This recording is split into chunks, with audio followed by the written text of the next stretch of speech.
Hello everyone, welcome to course on AWS Cognito. In this course, we will see what is AWS Cognito and what are user pools and identity pools.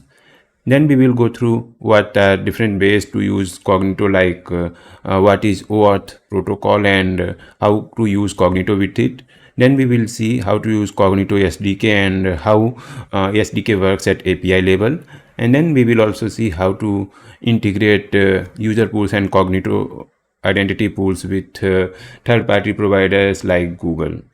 So let's get started. And at the end of course, after learning user pool and identity pool, we will utilize Cognito and S3 bucket with IAM roles to create this project named ShareMyFile, where user can sign in using Cognito or Google, and then user can upload some file and protect it by some password. So suppose I put this file here and protect it by password name, password 123.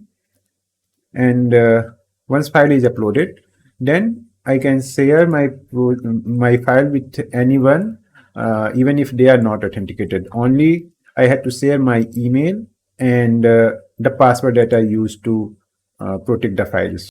So this is my email, and the password is whatever password I give plus its extension. And this is in incognito window, so this user is not logged in, but they will still be able to download the file. Cognito is customer identity and access management service, means it is used to handle identity and access management for end users of your mobile or web application. And Cognito have two kinds of offering: user pool and identity pool. So user pool is like a collection of all users of your application, and it is used to add secure authentication and authorization mechanism to your application. On another hand, identity pool, it is used to grant temporary access to AWS resources to your end users. Now, there is another service from AWS called AWS IAM, which stands for Identity and Access Management. And both IAM and Cognito have kind of overlapping functionalities which cause confusion. So let's see what is the difference. So both IAM and Cognito are useful for identity and access management, but IAM is more focused on controlling access to AWS resources. So IAM have two kind of entities called IAM users and IAM roles. And here our concern is that which IAM entity can access what AWS resource to what extent. So suppose there is a IAM user, then we can define that it can access some S3 bucket, and there it can put and get the objects, but it can't delete the object. However, with Cognito, our focus is more on the end users of application. So like carrying out things like authentication and authorization of user, if user is valid or not, and if user is not registered, and register the user, so login and sign up functionality. Also with AWS Cognito identity pool, we can bridge our end users to AWS resources with the help of IAM roles, so that we will see later in the same slide. For now, let's see the example. So here suppose I have this AWS account and I want to access services like Lambda and S3.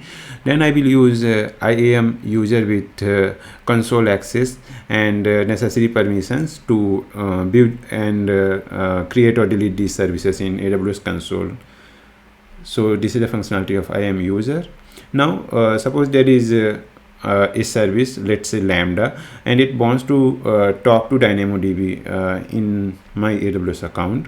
For this purpose, I will use IAM role. So IAM role is also like user, but it can be assumed by some service. Like I can this Lambda can assume this IAM role, and this role will contain necessary policy documents or that policy will contain necessary permissions that it is what actions it's allowed to do with this DynamoDB. And coming to Cognito, as we discussed, it's focused more on the end user. So suppose we have EC2 instance and it is hosting a web server, and some random user is asking for the list of to-dos. So when when request comes to our server, here our purpose is to check if this user is valid, and if user is valid, if user is not valid, then send them to login page or registration page, and then get information regarding user, like what is user ID, and use this user ID to get to-dos for this user from database. So this is the functionality of Userpool, mainly authentication and authorization. Now imagine scenario, like we already discussed, that Cognito can also be used in combination with IAM. So imagine scenario where end user wants to get something from S3 bucket directly, or in simple words, it wants access to S3 bucket. So what we can do? So for this purpose, we use Cognito identity pools. So coming here, we saw that we have user pools and identity pools. So we are talking about second service from AWS Cognito, and in identity pool, what happens is that we can give temporary access to AWS resources to users, and this user can be random guest user, means an unauthenticated user, or we can use Google as identity provider, or Facebook as identity provider, or even we can use Cognito Userpool as identity provider. So this will be the flow. Suppose if user wants to get something from S3, so they will not directly call S3 and try to fetch the objects. What they will do, they will first go to the identity provider like Google, Facebook, or Cognito Userpool, or even they can skip this step, but then generally for guest users we define less permissions as compared to the authenticated users.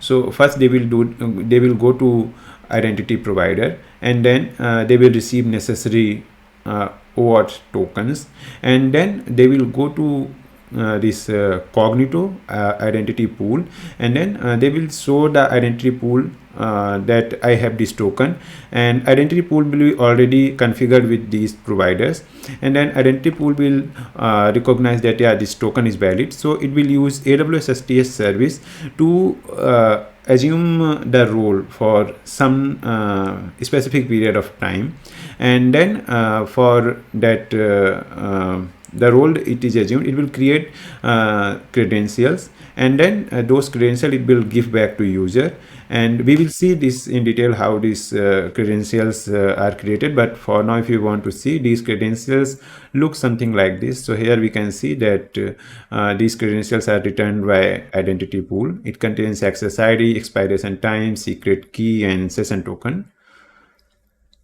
So ID pool will return these credentials back to user, and then these credentials will be used by this user to make API call to S3 bucket, and then S3 bucket will return the necessary object response if the credential which is passed to S3 is valid.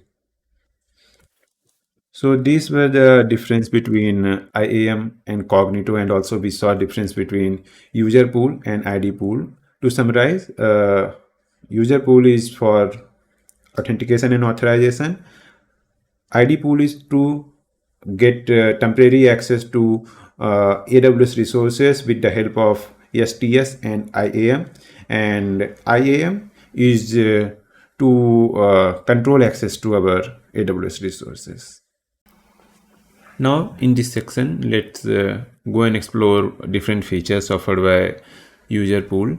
In later sections, we will see how we can integrate Userpool with our application. So I'm inside Cognito dashboard and I have selected Userpool. Here we can see user pools are directories of federated and local user profiles. Here federated user refer to the user which are signed in through third-party providers like Facebook or Google, and local user profiles are referring to the users which are created inside the user pool of Cognito, and they provide authentication options for users. So something we have already discussed. Now I will go ahead and click on this create user pool button, and here it's asking us to select application type. For now I will select single page application. Depending on which application type select, it will create that kind of client for us. And another thing, we will come to these options later and understand significance. For now let's keep single page application, and under sign in option I will select email required for sign in, and attributes for sign up I will select let's select email, and maybe select name also. And return URL, this is something related to OAuth 2 protocol. So for now I will just enter localhost 3000. We will see its significance also at later stages. I will hit create button, and here it's showing me instruction to integrate user pool with my application, with my single page application, means React or Angular or JavaScript application. But since we are not interested in integration right now, we want to explore user pool settings. So I will just go to overview section, and here we have user pool details. So here we can see we have this user pool got created, and since it's just some random name, let's rename it to my first user pool, and it got renamed. Another important things to have a look is user pool ID, and this is the URL which is used to verify the tokens issued by user pool at time of login. Since at time of creation of user pool, we selected application type as single page application. That's why here it created one client for our user pool, and this client is public client because we selected a single page application. If we have selected traditional app or machine to machine app, then here it would have created private client, and each user pool can have one or more than that clients, and functionality of these clients is to interact with user pool. So we use these clients to interact with the user pool. So if I go inside client details, I can see client name and client ID, and this is something which we will use inside our application to interact with this user pool, this client ID. And here we have quick setup guide, which we will ignore for now. Here under login pages, we can see URL for Cognito managed login UI, and it is the newer version of something called Cognito hosted UI. So earlier Cognito used to offer Cognito hosted UI for authentication and creation of user. Now they have revamped it and created this managed login UI, and we can see settings here. These are OAuth specific settings, so let's not touch them for now. I will click on view login page, and this is the login page where we can log in if user is created. But if I come back here under user management, I can see that I do not have any user, so I can't log in. First let's go and create one user. I will copy my email, paste it here under name. Since we configured to ask for name during sign up, it's asking. Under password, let's enter something secure.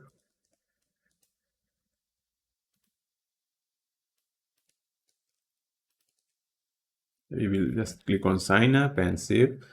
So now after clicking on save, it took me here to confirm account page, and it will send me verification OTP on the mail which I provided, and here I got OTP.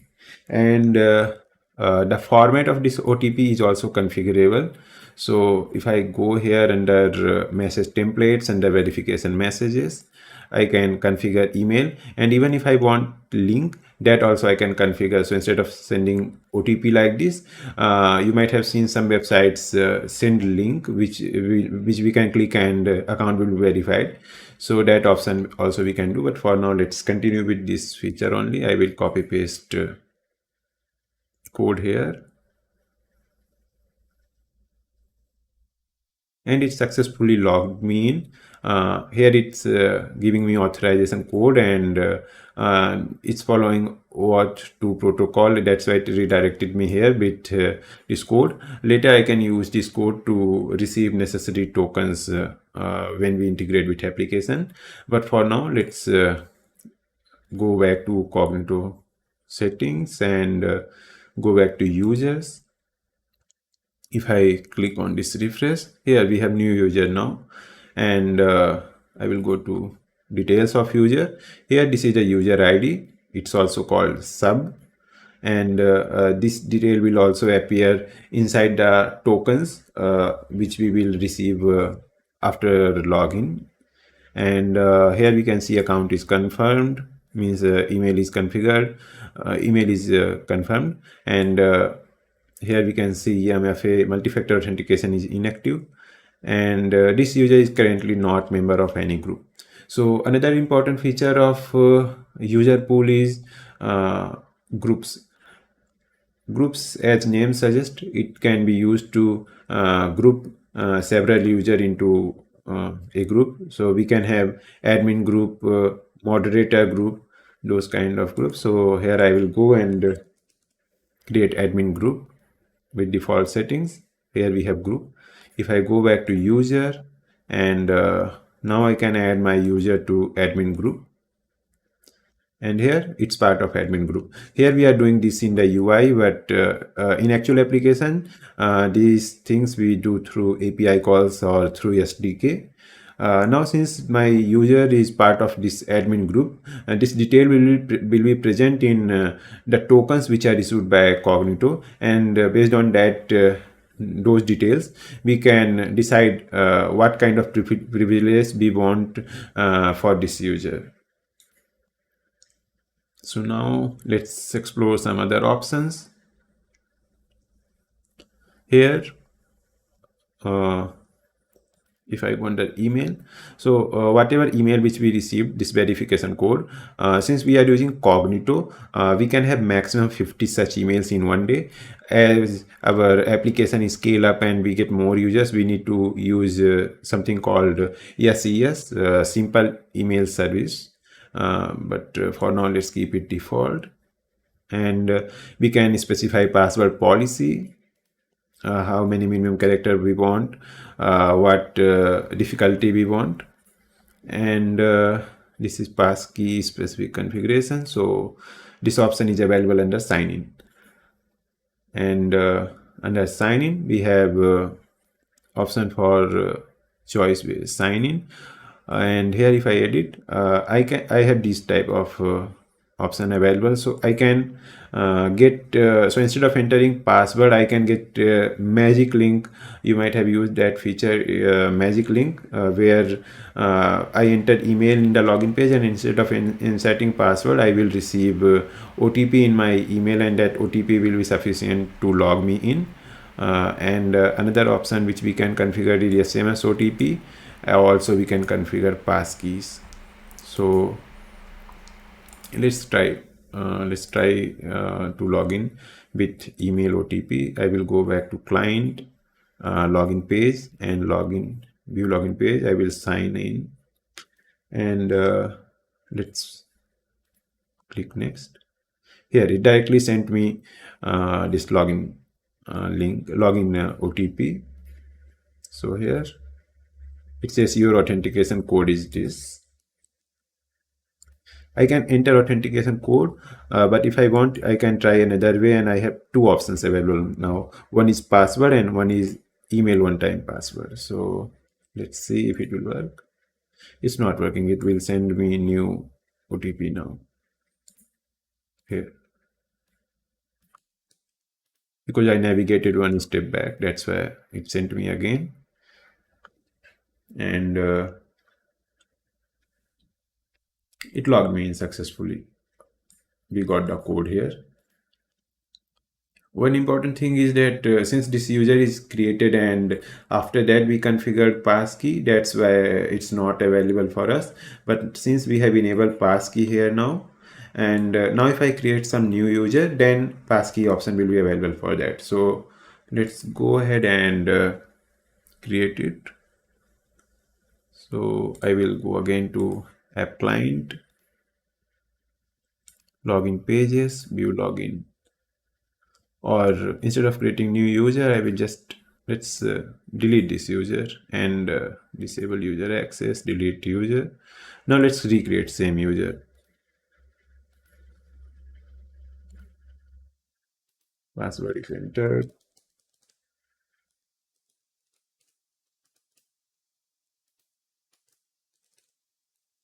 Let's sign up. Again, it will send me OTP.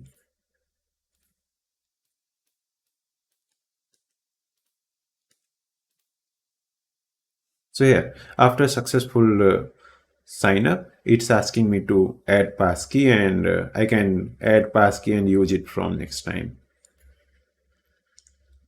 So these we saw these options which are part of passwordless sign-in, and we have multi-factor authentication also. So let's see this also. I will select authenticator apps as EMFA, fail to update EMFA, source error. Only password can be enabled as multi-factor authentication if EMFA is required.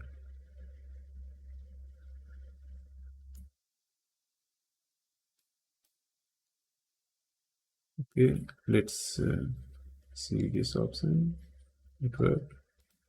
I remember this option used to work. Okay, so since I under sign in, I have enabled email OTP. That's why it's not allowing me. So I will disable email, and then which password I can enable. Probably I have to disable passkey also. Now if I try to make MFA as requirement, yeah, it's working. Now let's repeat steps again. I will go to login page. I will try to log in. I will enter this password is entered, and here after logging, it's asking me to set up EMFA for me, so I can use either Microsoft or Google Authenticator app to set up EMFA for my user. So these were the sign-in settings which we can configure. Sign up settings.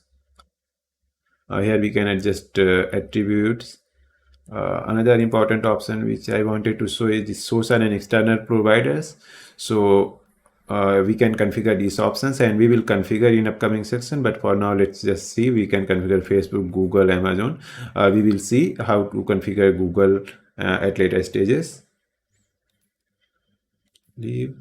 Another important option is extensions, and this extension is useful to interrupt the flow of Cognito. So for example, some user is signing up, they are creating their account, and we want to disallow or not allow certain kind of emails, like we do not want to allow hello@example.com. We want to allow only @gmail.com. So what we can do, we can set up pre-trigger lambda function. Before sign up, we can set up pre-sign up lambda trigger.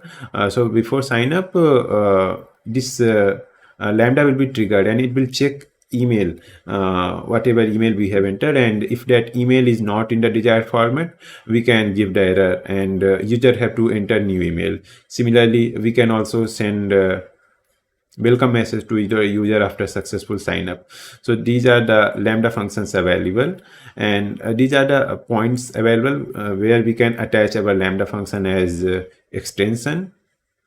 So yeah, these are the options available which we can explore. And the last thing, not the last, but yeah, domain, we can also attach our own domain. By default, it's Cognito domain.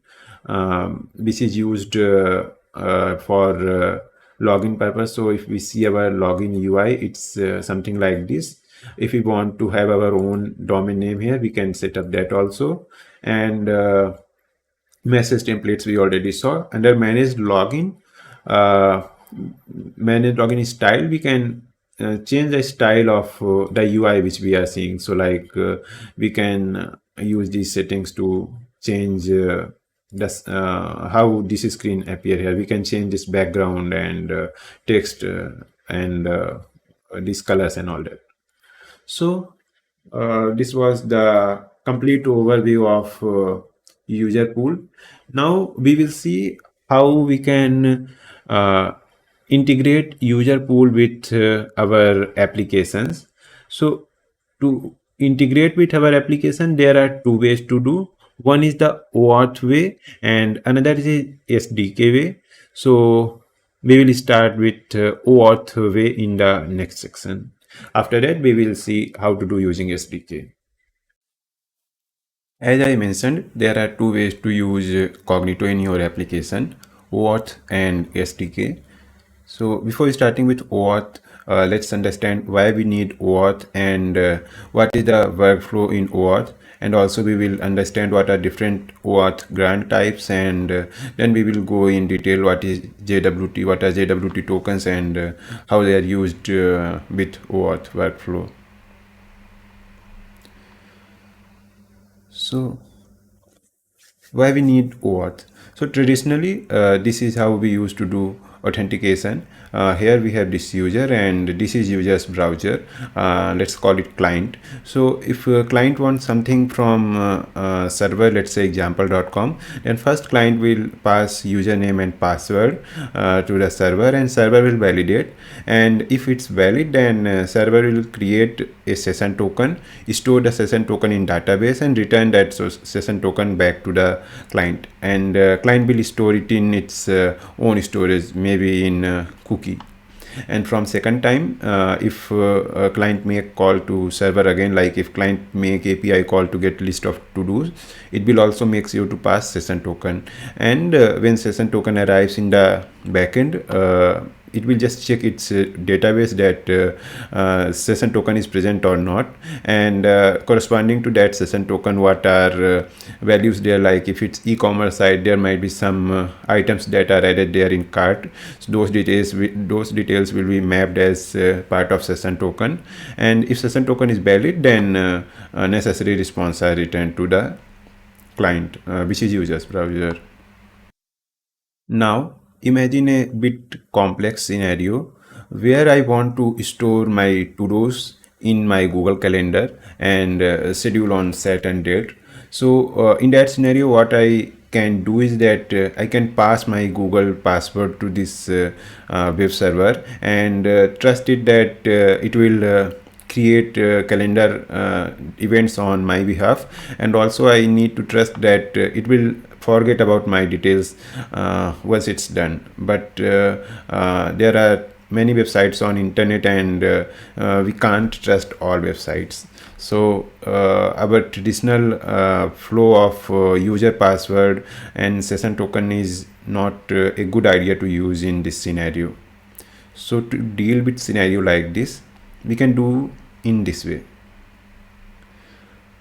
What we can do, we can instead of passing Google details to web server, what we can do, we can initiate request to save to Google Calendar, and that third-party website or example.com can ask us to go to google.com and bring something that can be utilized to talk to Google Calendar APIs, and it can redirect us to google.com. Then we go to google.com and ask Google to take our username and password, and in return give us something which have limited time validity and can be used to talk to resource server or Google's APIs, in this case Google Calendar API. So Google will return JWT tokens, access and ID token, and then these tokens can be passed to web server, and then web server can use that same token to talk to google.com regarding calendar, and once calendar events are created, it can just let the client know that event is successfully created. What benefit here is that we are actually never passing our Google's username and password to this third-party example.com web server. Actual authentication is always happening at google.com. Also, whatever details we are passing this JWT token to example.com, they have limited time validation. So after some time, this token will expire and Google will no more accept them. So once our task is done, this token will expire after a certain period of time. Also, in future, if google.com wants to enhance its security and implement multi-factor authentication, it can implement here. And the example or workaround that we saw here is simplified version of OAuth. Now let's go down here and see OAuth workflow in detail with proper terminologies and examples. So in OAuth 2.0, we have these four important entities: resource owner, which is us, user, and client. So client is the entity which will interact with authorization server, and authorization server is the entity which will perform verification, and resource server is the entity that needs to be secured. So in this case, authorization server is Cognito, because Cognito login UI is going to perform the authentication process, and resource server will be API of our application. And client can be public client or private client, depending on from where we are interacting with authorization server. If we are interacting using front end, it's called public client, because it do not have client secret, and it can be React or Angular or plain JavaScript website. However, if we are interacting using backend like Go, Node.js, then we have client secret also, and that's why we call it private client. In OAuth, grant types are the workflows that we are going to follow to carry out the authentication process. So these are the four type of grant types that are available in Cognito: authorization code, implicit flow, client credential, and refresh token. We will start with authorization code, and here we have flowchart for authorization code grant type. So what happens here is that client, which is our let's suppose client is React application, then it will initiate authorization request and redirect to authorization server, which is Cognito managed login UI. And in that UI, resource owner or user will enter the credentials, username and password. After successfully entering correct username and password, authorization server will return back to the callback URL with authorization code in the URL. So if we have specified localhost 3000 as callback URL, after successful login, we will be redirected back to localhost 3000 with authorization code, and then that authorization code can be used as that authorization code we can use to get access and ID token by again talking back to the token endpoint of authorization server. And once we have this JWT token, we can use these tokens to talk to resource server, which is API of our application. Let's go to Cognito dashboard and see this flow in action. So I will go to the user pool that we created in previous sections. It's my first user pool, and we created one public client also for our user pool, and I will use same client for demo. I will click on login page, and it took me to the this Cognito manage login UI, and here by default it's authorization code flow. And how we know that it is using authorization code workflow or grant type is that here we can see in URL we can see that we have client ID, which is if I go here, we can see this starting with 7H and ending with 6D. So same client ID is here, and also response type here we see is code, and this is actually grant type as authorization code. So if we want to use grant type as authorization code, we use response type as code. And now I will go ahead and proceed with login. I will enter password and user that we have created,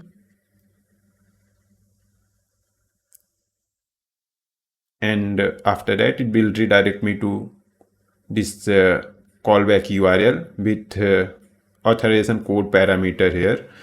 Now if I go back to Cognito settings, I can see under login UI section I have specified localhost 3000. I can specify whatever URL I want, and also the code which I got here, it have limited validity of only 3 minutes, which I have specified here.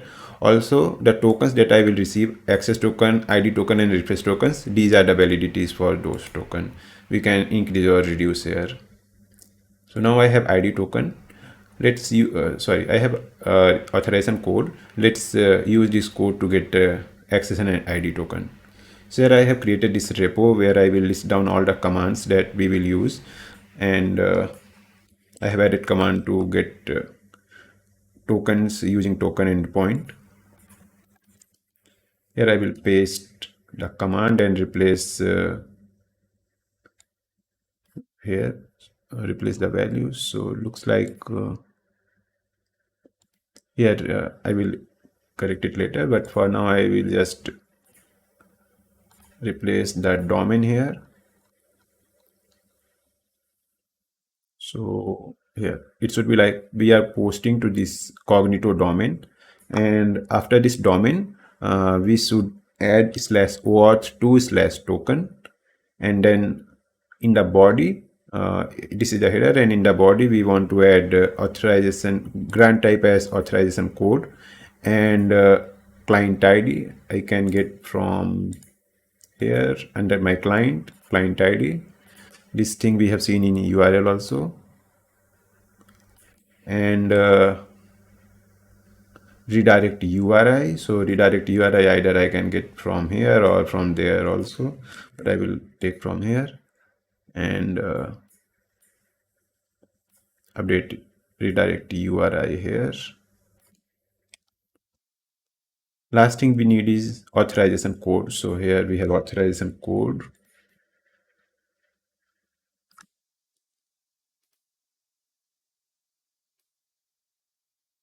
Authorization code, and done.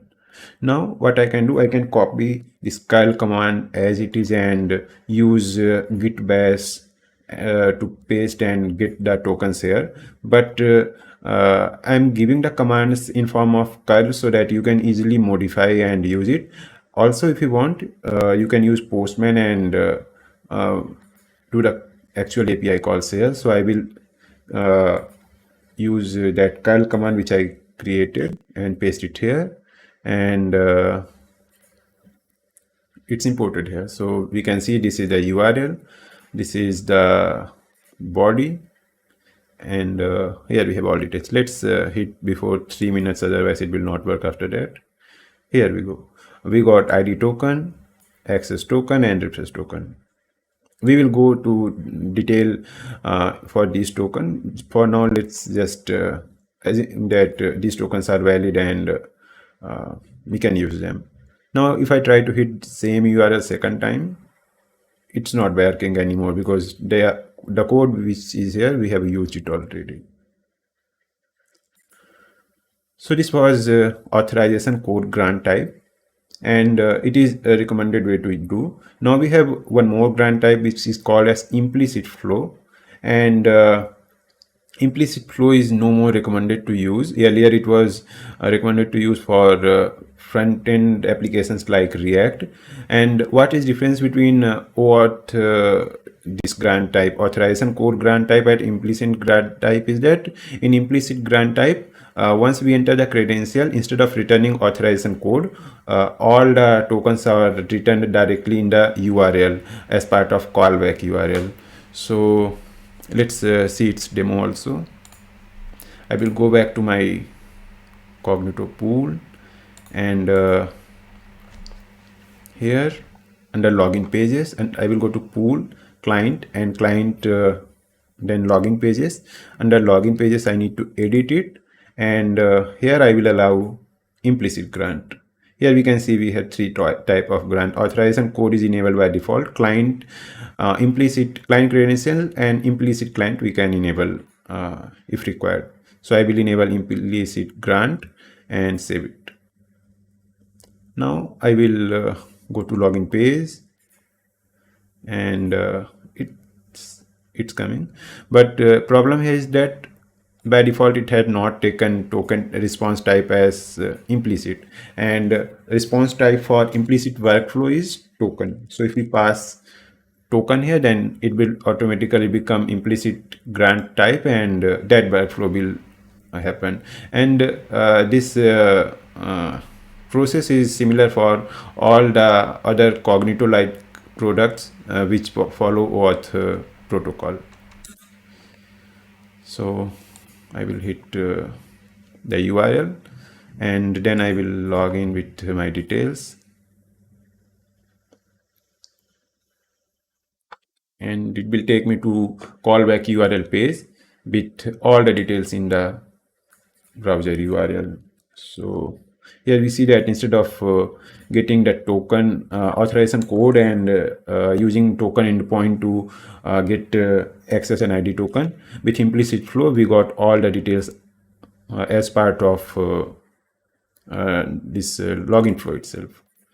One important thing to mention here is that for me it worked directly, but if you try to do on your own, it's possible that after you save implicit grant and then you try to open the login page and change response type to token, page might give you 400 error for some time. So wait for 5 minutes and retry again, it will work. So I have faced this problem several times. Similarly, if you change callback URL, then also you might face this issue.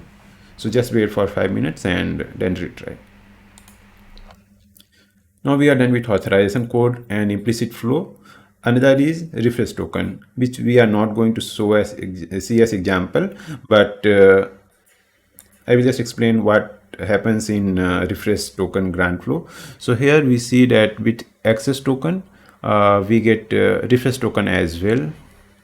Okay, here it's not here because as part of implicit we get only ID and access token, but as part of authorization code we get a refresh token as well, and that refresh token can be used to get access and ID token again after expiry. So if I see here in Cognito UI, we can see that access token and ID token generally have very less expiry as compared to refresh token. So suppose I requested tokens from token endpoint using authorization code, and my tokens got expired after 60 minutes. So till 5 days what I can do, instead of doing login again, I can just use this refresh token and keep getting these fresh access and ID token. Also this refresh token will not be renewed, it will expire after 5 days. So after 5 days I have to log in again.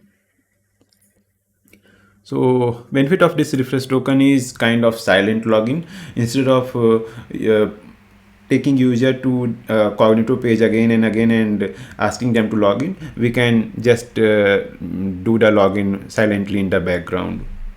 Another is client credential. So client credential is a bit different. It's allowed only with private clients, and client credential workflow is used when there is no actual client or user interaction is involved, when application itself want to access its own secure APIs, then client credential workflow is invoked. Generally, we can use it as part of test cases. Suppose we are running test case in our server and we want to call some secure APIs, then we can use client credential workflow, and it's also called machine to machine tokens.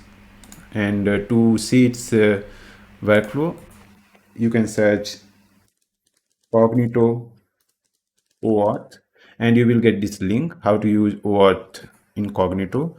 And here we have again workflow for all type of grant types. Here I will just quickly show client credential grant type. So here we can see there is no much workflow involved. We just pass our credential to Cognito, and Cognito will simply return access token, and it happens generally at backend side only. So these were Cognito supported OAuth 2.2 grant types or workflows. But now we will mainly focus on authorization code grant type and refresh token grant type for integration with our application. Talking about authorization code grant type, Cognito recommends several more security features on top of authorization code grant type, which are PKCE and state parameter. So this is the workflow for with PKCE and state parameter. So state parameter is used to prevent CSRF attacks, cross-site request forgery, and its purpose is to ensure that request received by client in callback URL is a result of request initiated by it. Means in callback URL, if we are receiving some request with authorization code, this state parameter helps us to make sure that it was indeed initiated by client only. Means some random third party have not given the link and that link is being used. Another important thing is PKCE, which stands for proof key for code exchange, and it helps to ensure that same entity is creating authorization code, and same entity is using that authorization code to get JWT tokens from token endpoint, and it is helpful to prevent stealing of authorization code. So if PKCE is implemented there and someone steals your authorization code, then also they can't use it. How? We will see in the workflow. So state variable and PKCE. So state variable is just some random string which we generate, and PKCE is made up of two elements. First we generate some random value and call it code verifier, and then we create hash of that random value and call it code challenge. And then we, after creating these two values, totally these three values, state value and two PKCE values, we start the authorization code grant type workflow. So what happens here is that client initiates request to authorization server, but this time here if we see the URL in the login page, we are passing client ID, redirect URI, scopes, and response type. Apart from this parameter, we also add state and code challenge parameter and load Cognito UI with those parameter, and then we enter our username and password in that UI. After login, when Cognito or authorization server send back to the login page, send back to the callback URL, at that time we check that the state value which we passed is same or not. If it match, then we proceed, else we abort at this point, because we are not aware of this state, means we have not started this request. If we are aware of this state, then since we have created, we will be aware.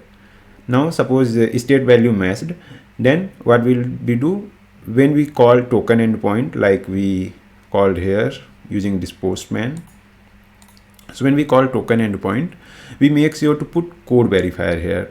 Now what will happen here is that since this authorization code is created with this code challenge, it will recognize this code verifier, and if it do not recognize, then tokens will not be returned. However, if this it recognize this code verifier, then only then it will return JWT tokens, and then we can use for API calls.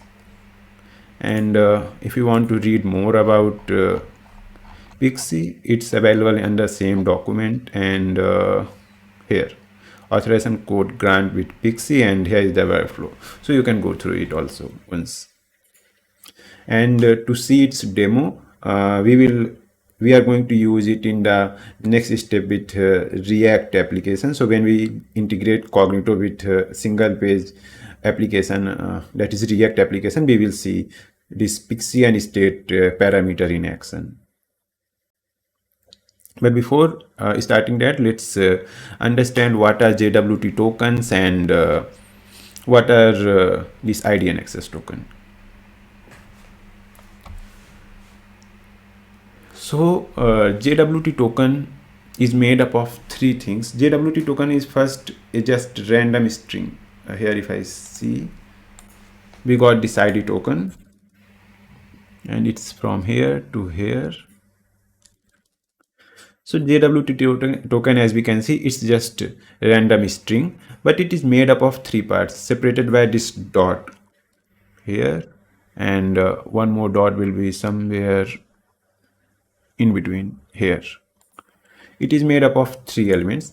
Also, I forgot to mention both ID token and refresh token are JWT. So that's why we are using this ID token to understand JWT. So here we can see it's made up of three parts, and first part is called header, this part is called payload, and this part is called signature. As we can see here also, first is header, payload, and signature. Before we go and visualize JWT on jwt.io, let's understand how JWT is actually made.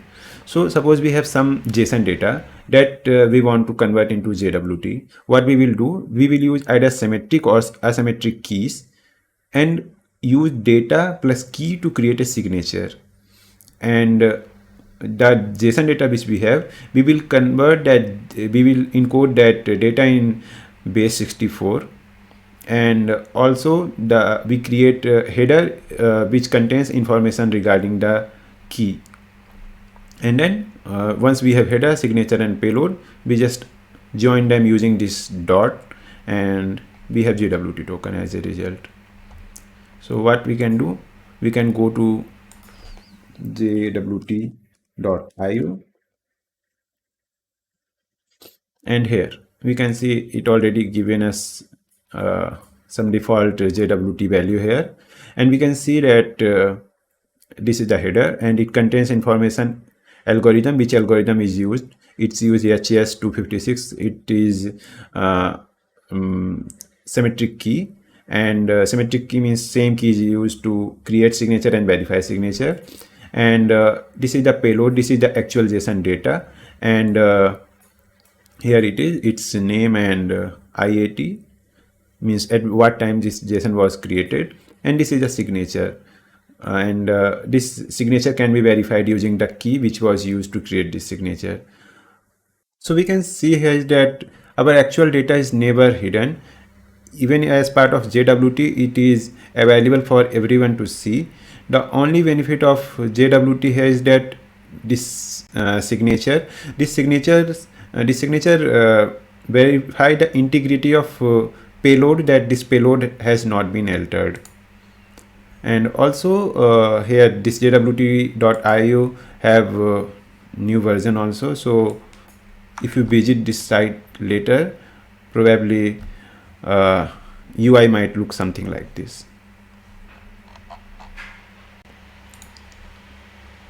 And also here we saw that the payload is nothing, is just actual data encoded in base 64. So what we can do is, I can copy this data here and inspect it. I can go to console, JavaScript console, and I can run A2 b function and paste my payload here. It's failing here because it's expecting me to paste a string. So I added quotes, and here we can see the actual value. So nothing is hidden, nothing is encrypted here. It's just signature which is useful here. Similarly, this part is also just base 64 encoded value. So here also I can do A to B, put it here, and here we can see the data. Now let's see how JWT can be used for authentication purpose. Before that, we will once again recall the session-based login which we discussed earlier. So what we discussed is that user enters username and password, it goes to database, it verifies, and if it's valid, it creates session token and stores in database, and then returns session token to user's browser and stores in cookie or some storage. And from next time, same session token goes to web server, and if this session token matches with session token in database, then request is considered as valid and response is returned. And this session token has some expiry time. After that, session token is deleted from database and user have to log in again. Or if user lost session token from their browser, then also they have to log in again. Now with JWT based authentication, the flow is something like this. User enters username and password, and web server verifies the password and create JWT key. It can use either symmetric or asymmetric key to create JWT. Like Cognito uses asymmetric key, and sometimes in Node.js, if you are using your own authentication mechanism, you can use only symmetric key also. So JWT is created and returned to the browser and stored in the browser. After that, from second time when call happens, we just validate the JWT using the key, and if JWT is valid and it is not expired, then we returned the data. Now what is important here is that we can see in both pictures. In this one we can see that we need database to store the session token. Here we do not need any kind of database to store the session token. So if we are using microservice based architecture, every microservice will come and talk to this database and ask that if the session token is valid or not. But here its authentication is stateless and decentralized. Any microservice can take this token and verify that if it have the key, it can easily verify that this token is valid or not. So this is JWT based authentication, or difference between session based authentication and JWT based authentication. Now let's see how JWT based authentication is used in OAuth flow with Cognito.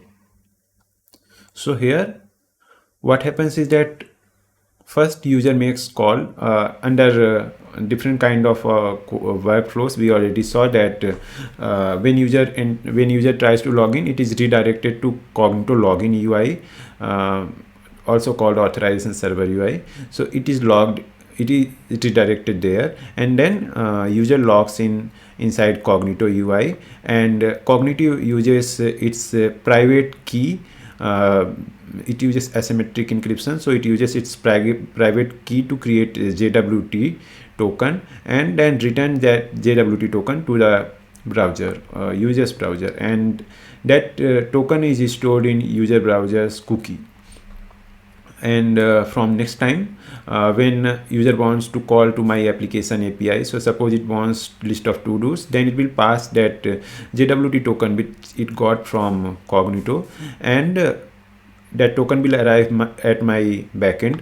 But here my backend have no key or any way to verify that token. So what it will do, under OAuth protocol, authorization server always exposes one endpoint that provides public key for verification of JWT issued by this server.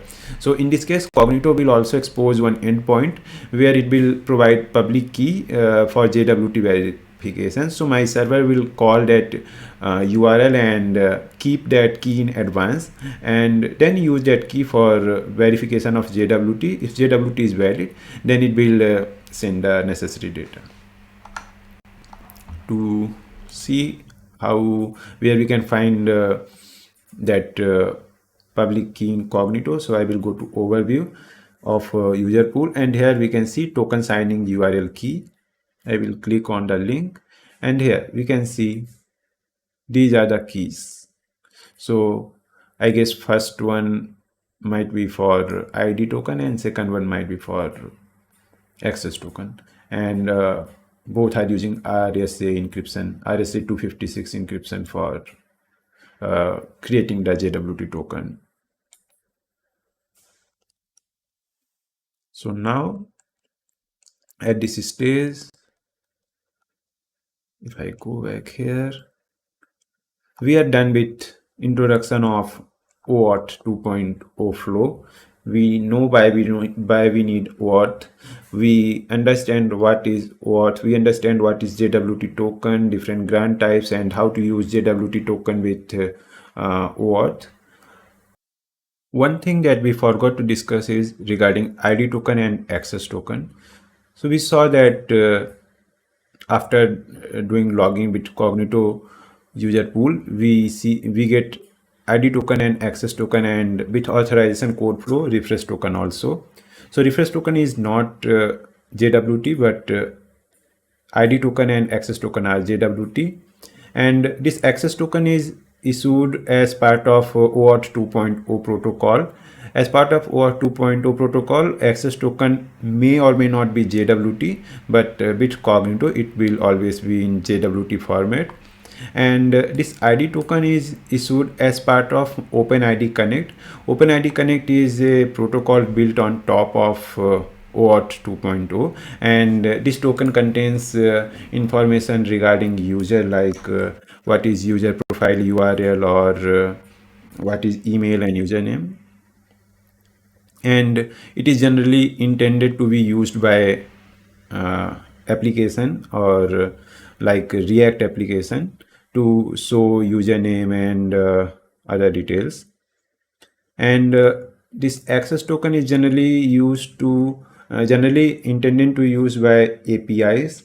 So it contains details like scopes and probably group also, Cognito.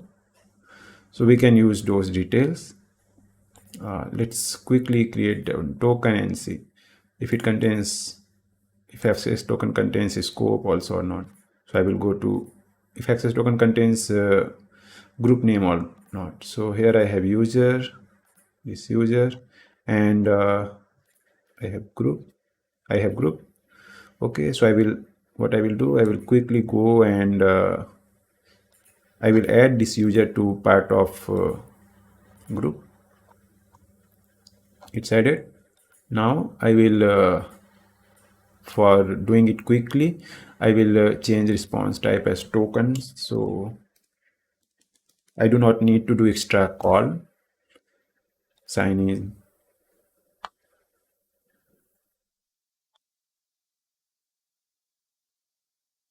And here I got tokens.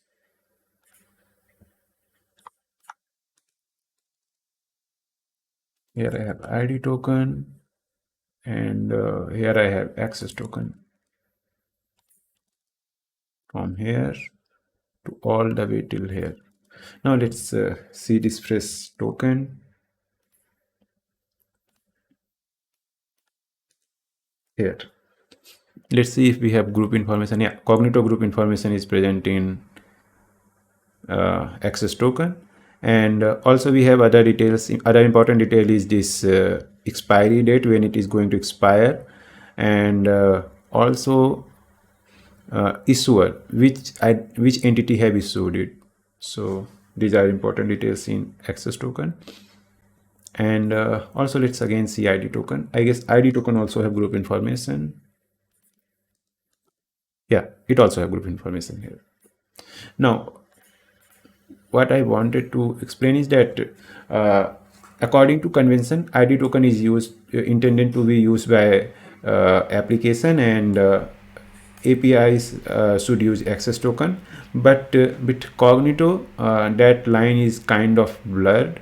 In Cognito, at multiple places, we use just ID token only. For example, with API gateway, according to convention, it looks like since API gateway is API, we will use access token, but no, there also we use ID token. So yeah, that's what I wanted to tell. Now we are done. We are all done with OAuth. Now let's come to the implementation part. We are done with this small stuff here. Now what we are going to do, first we will see how to use OAuth flow with Cognito and React frontend, and there is no backend. Then we will see how to do it in traditional backend, like there is Node.js backend or Django backend, which is returning a server-side rendered HTML. PHP also comes in this category. Then we will see how to do Cognito and OAuth with something like React, which is hosted in S3 bucket, and Node.js backend, which is running in EC2 instance, let's say, and how we can use Cognito there. So in next section, we will start with this one. Let's start Cognito OAuth flow integration with React single page application without backend. So let's go to Cognito and create a new user pool, and application type we want public client with single page application. For sign in, this email, and for sign up also we want email. For callback URL, let's enter localhost. So localhost 5173 and create. Here it's giving us some code. Before that, let's go and create React application. So I will use Vite to create it.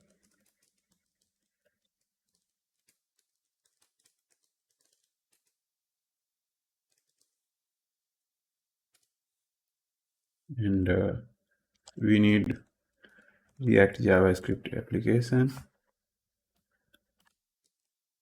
Let's start the installation.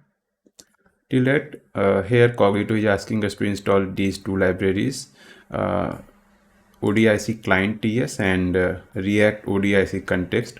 So ODIC client TS is the actual library which is going to do all work of creating URL and exchange of token with authorization code.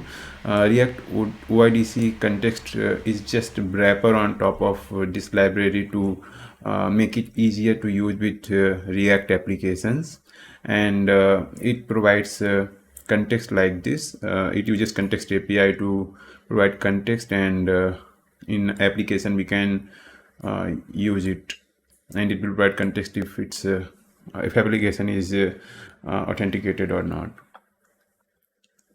So let's install these two dependencies also. And regarding the workflow which we are going to follow is this one, PKCE with authorization code workflow, and this library will handle all this PKCE creation and state parameter creation that we will see soon. Let's update our code. So I will copy paste these configurations in our main.js. It might be index.js also, but for Vite it's main.js. Yes, and I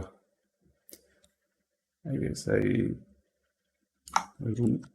So configurations are pasted. We imported the provider, and let's use it. Now in app.js, I will use I will wipe out default code and use Cognito code as it is. Here also we have to update some minor things. So logout URL we have to update. Let's keep it same.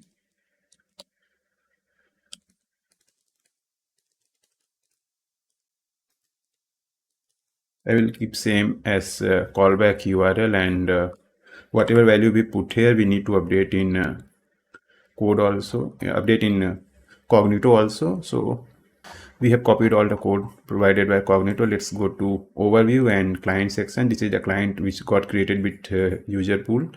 Let's go to login, and under login page setting, we need to add that domain as sign out URL also, similar to sign in or callback URL.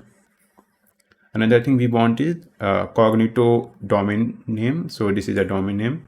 We need to provide it here. And apart from that, rest all is already configured. Let's start our application. So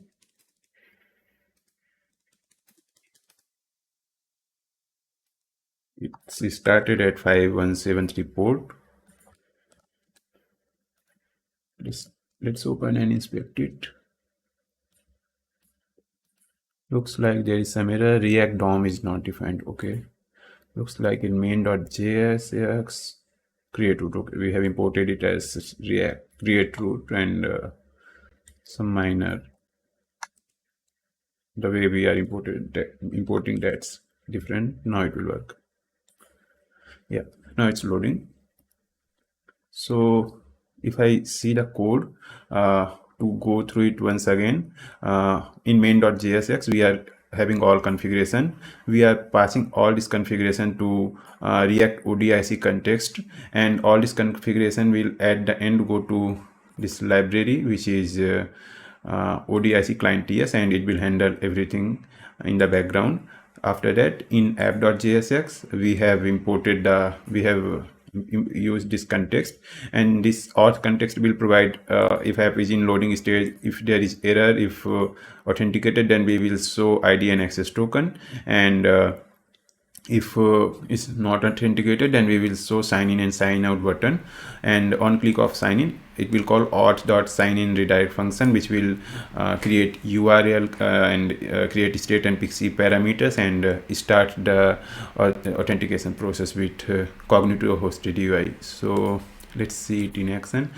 Here we have a sign in button. I will click on it, and before that, let's quickly recall the flow. What was flow? With authorization, code grant, and PKCE. So flow is that before even starting the authentication process, we generate two things: state parameter and PKCE parameter. PKCE is made up of two things: verifier, and hash of verifier is called challenge. So during authentication, we pass state and this challenge to authorization page of Cognito. After that, during when authorization code is returned to callback URL, we verify state, and when we call token endpoint, then token endpoint verifies code verifier or PKCE value. So let's see it here. When I will click on it, sign in button, it will create these values. And here in the URL we can see we have code challenge, and we should also have here state. If I go here in app client, and if I try to open this UI directly, we will not see these values. So that's something which is done by that library. And now you might be wondering, we passed code challenge and code challenge and state parameter here, but what about code verifier parameter? Because we created in that context, and now we are inside this Cognito page, so complete redirection happened. So there is no chance that it will survive. So what happens is that just before redirection, that library stores code verifier as part of local storage. So here we can see it's stored, and after sign in, when it will go back to callback page, while doing that token call, this code verifier will be used. So right now, since this is new user pool, there is no account. Let's create it. I will open Gmail and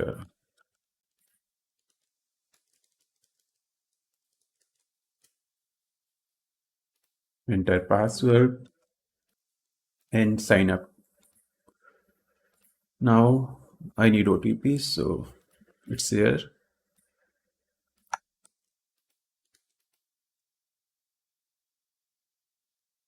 And we are logged in.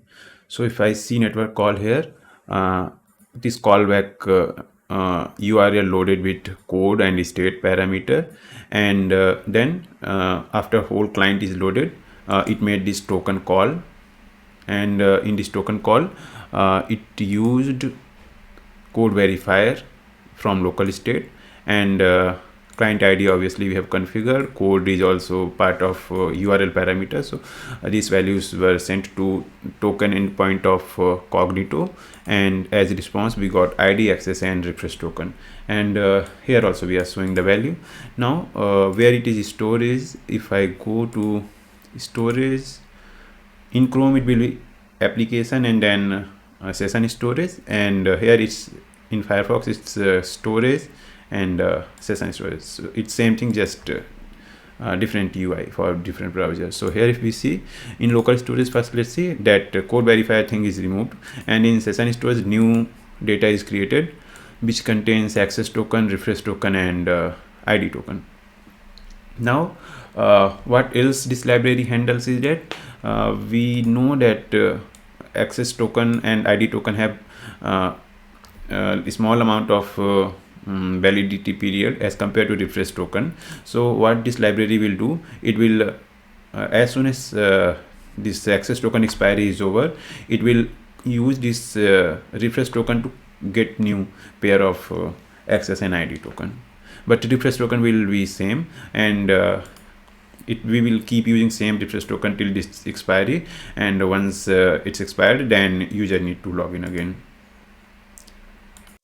So that's the flow with single page application, and it's not necessary to use only these two libraries I'm using, because the Cognito example gave us these two libraries. We can implement this flow by our own, or if there is some other library available, that also can be used, but with all libraries flow will be almost same. Now let's move on to another part, using Cognito OAuth flow with traditional application, where server returns rendered HTML. For example, PHP application or Node.js application with EJS engine. So we are going to use Node.js. I will close it and go to user pool, create user pool, and this time we will choose traditional web application, and when we choose traditional web application, we will get client secret also, means it will be private client. Rest all I will keep same. Email, this time server will run on localhost 3000, so localhost 3000, and create Node.js. So here only I will minimize this, stop React, and go back. I will create a directory named, let's call it backend, and here we need package.json and paste content of package.json. So copy and paste. It's asking it, in package.json we have dependency as EJS, Express session, and Open ID client. Here also, as we can see, Open ID client is going to be the library which will coordinate OAuth flow.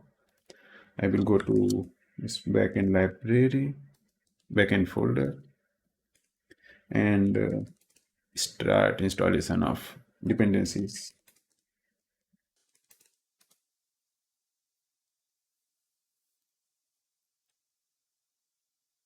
All dependencies are installed. Now let's go to next step. Oh, this is the code which we want to use, and it already have all values apart from client secret that we will copy at the end. Let's create not inside Node.js in backend folder. Let's create server.js and paste the first part. So what it's doing is that it's initializing the client with all the values for Cognito, and then it's configuring session middleware. Here we want to put some secret which will be used to create the session, and this is function that will check if the API call which is coming is authenticated or not, and then home route is configured, which will load content from I guess home folder, and login route. What login route is doing is that it's creating two things, nouns and state, and these things are passed to create authorization URL, and then client is redirected to authorization URL, something similar to last time in front end also. And then this part is dedicated for getting that token using authorization code. So here this is the endpoint, and okay, so I guess I should have kept it /token. Better, we will modify it also. So let's copy first. So what will happen? For now here token is missing, but let's imagine token is here. So once the /token is hit, it will get these parameters, and it will get parameters, and then it will call this client.callback function, which will pass all this state, nouns, and this parameter will contain code also, the authorization code. This will be passed, and then as part of token set, we will get ID access and refresh token that will be used to create session. Let's copy paste it. Here I will add token set client callback. I guess I need to add /token here and here, and maybe at top also. Yeah, redirect URI is here also /token, and also I need to fix it in Cognito. Okay, here we have logout route also. Let's use it. So logout route will generally delete the session, and here it needs domain, so it will delete the session and force us to log in again. And this is the view part, so it will go somewhere under views home.js. So inside backend folder, let's create views folder, views, and under views we will create home.html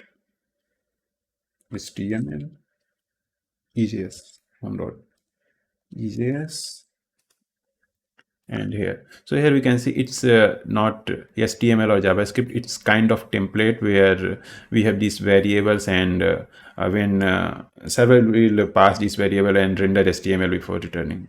So home.EJS is done, and also we need to set engine as EJS in server.js. Before doing something, I will quickly go to client and modify the callback URL, else I will call it later. Now all is done. Let's make it listen on port number 3000, and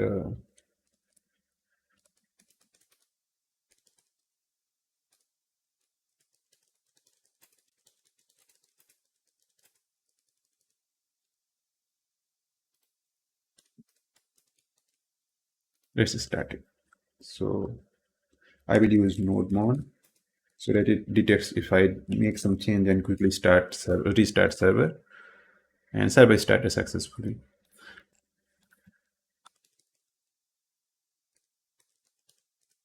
Localhost 3000, and here we have Amazon Cognito pool demo, and since it's not logged in this EJS, this variable is false. That's why we are seeing this part.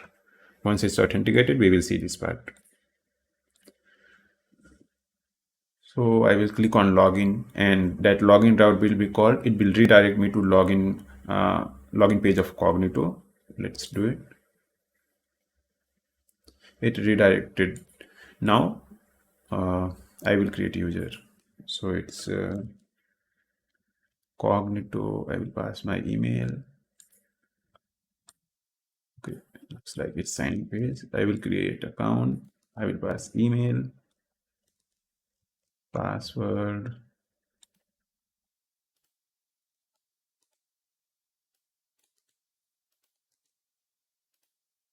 and sign up.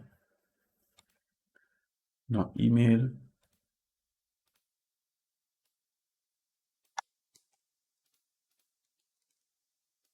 confirm account.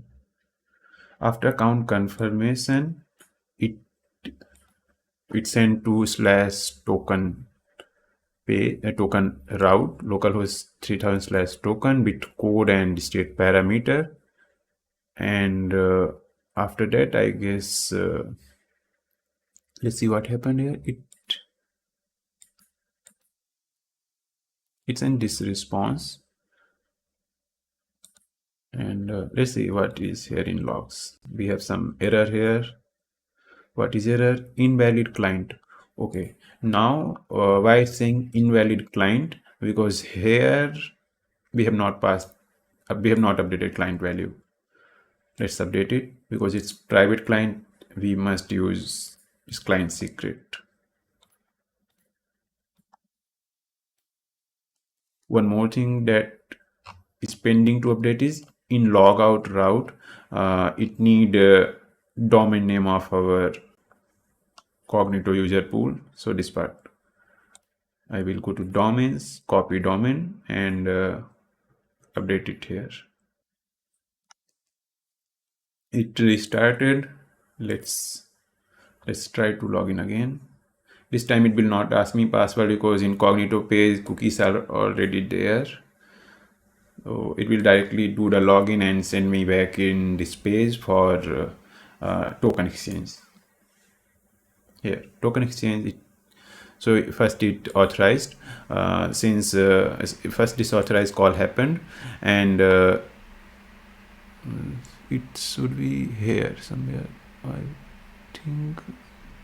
Yeah, OAuth/authorize with these parameters it happened, and since Cognito UI already have cookie, it just sent me to this callback URL with code and state, and then this token route inside my backend got triggered, and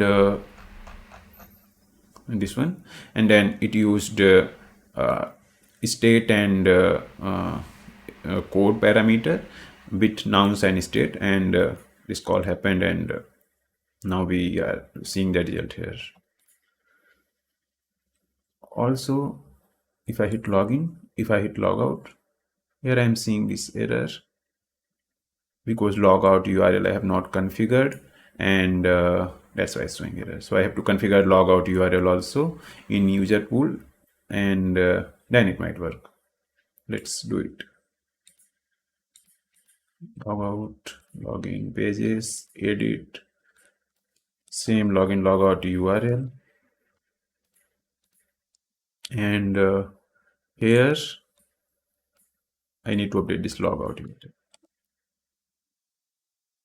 Let's token. Let's keep it localhost 3000 only. And here also let's keep it localhost 3000 only. Now let's see. I will go back to localhost 3000, refresh it. It's asking me to log in. took me here. Let's enter details, and login worked. Log out, probably it will not work, because as I mentioned earlier also, in this new UI, after making some changes, it takes at least 5 minutes. So maybe because of that it's not working. Now let's discuss what something regarding session. So if I go to storage, cookies here, now this is the session that is being created. Now what is flow here is that we hit the login, user is sent to the login page, and when user comes back to callback URL with valid authorization code, token exchange happens in the background, and at the same time what we are doing, we are using that access token to create session for us. So here we are not doing actual verification of token, we are creating session, and from next time for all routes what we are checking, from next time we are checking in this checkout function, we are just checking if session is present and session contains user info, then it's authenticated. So it's kind of hybrid, where for login we are utilizing OAuth workflow, but for next time authentication we are still relying on session based mechanism. And the library, the middleware which we are using is session middleware of Node.js or Express.js, which is not recommended for production. So if we go to documentation, so session middleware Express.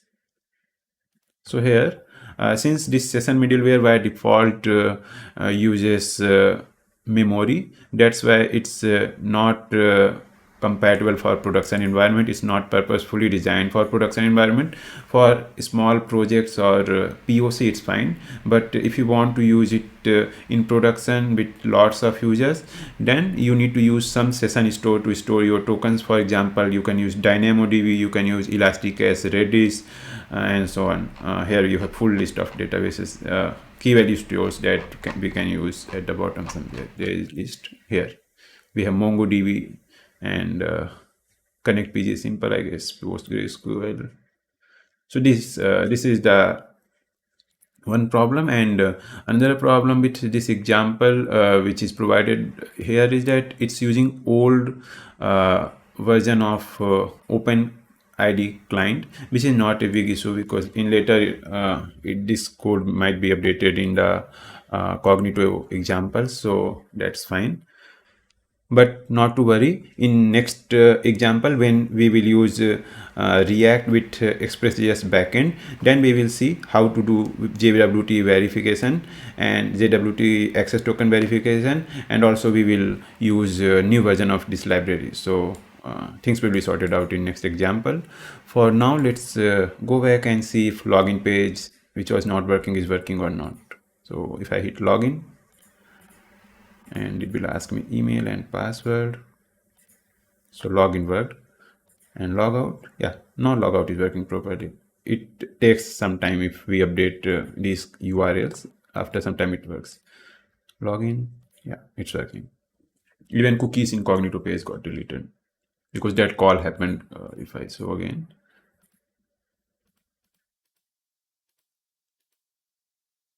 here when I hit logout, this call happens to Cognito with parameter logout, means with logout URI, and parameter as client ID and path as logout.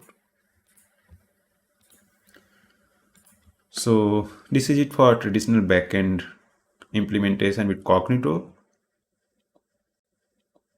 Now let's see this third category, where we will see how to use Cognito OAuth flow with React single page application on S3 bucket, and Node.js on backend, or any Node.js on EC2 or any other kind of server. Workflow for this will be something like this.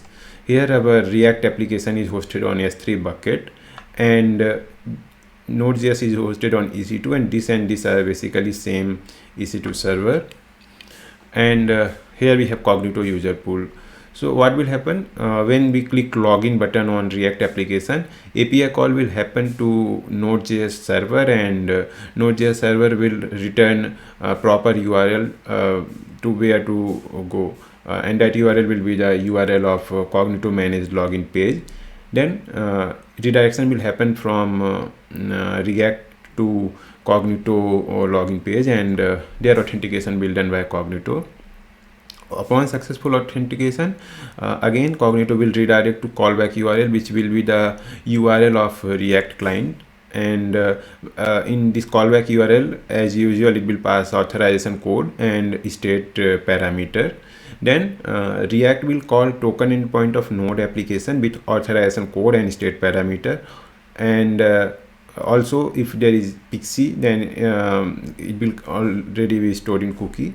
Then Node.js will use PKCE state parameter, and when we say PKCE, we are talking about code verifier. So Node.js will use code verifier, state parameter, and client secret with authorization code to call token endpoint of Cognito. And then Cognito will return JWT tokens to Node.js, and Node.js will return back to the client, maybe in form of cookie.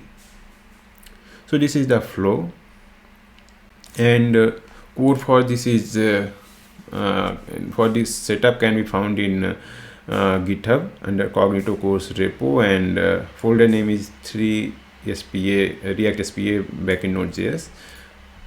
Let's run this setup locally. So in our local setup, localhost 5173 will be equivalent to S3 bucket, and this Cognito this Node.js will be equal to localhost 3000.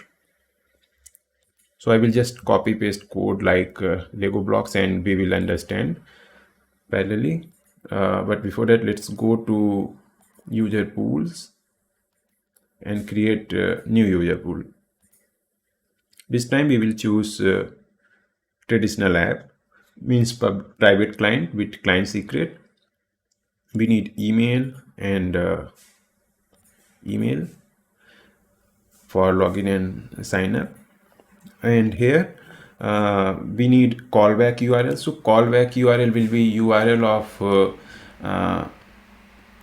client where it will be where Cognito will redirect. So it will be S3 URL, but S3 or CloudFront URL. But in this case, I will pass React. So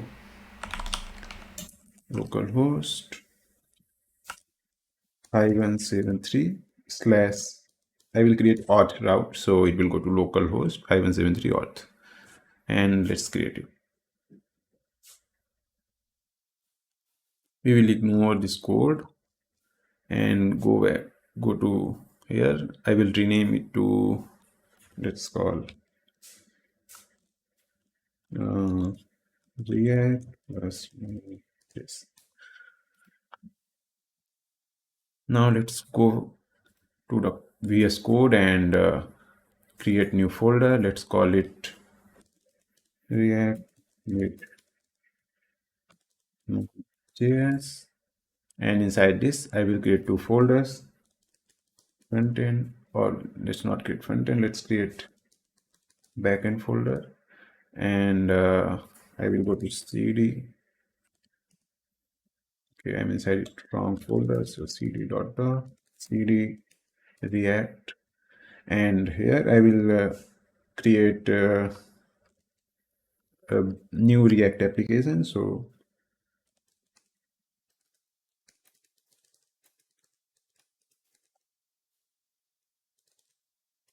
let's call it front end.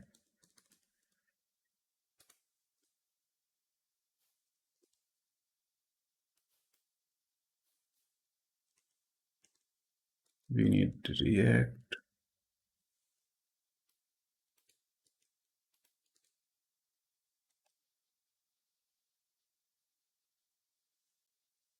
While it's installing, let's go here and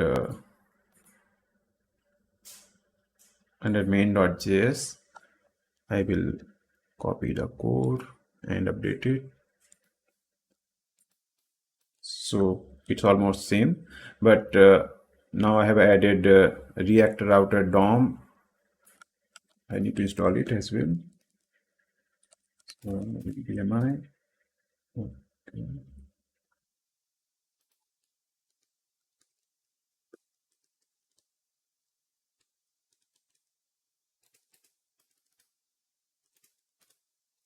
So I'm using React Router DOM and created two routes, home route and auth route for callback URL.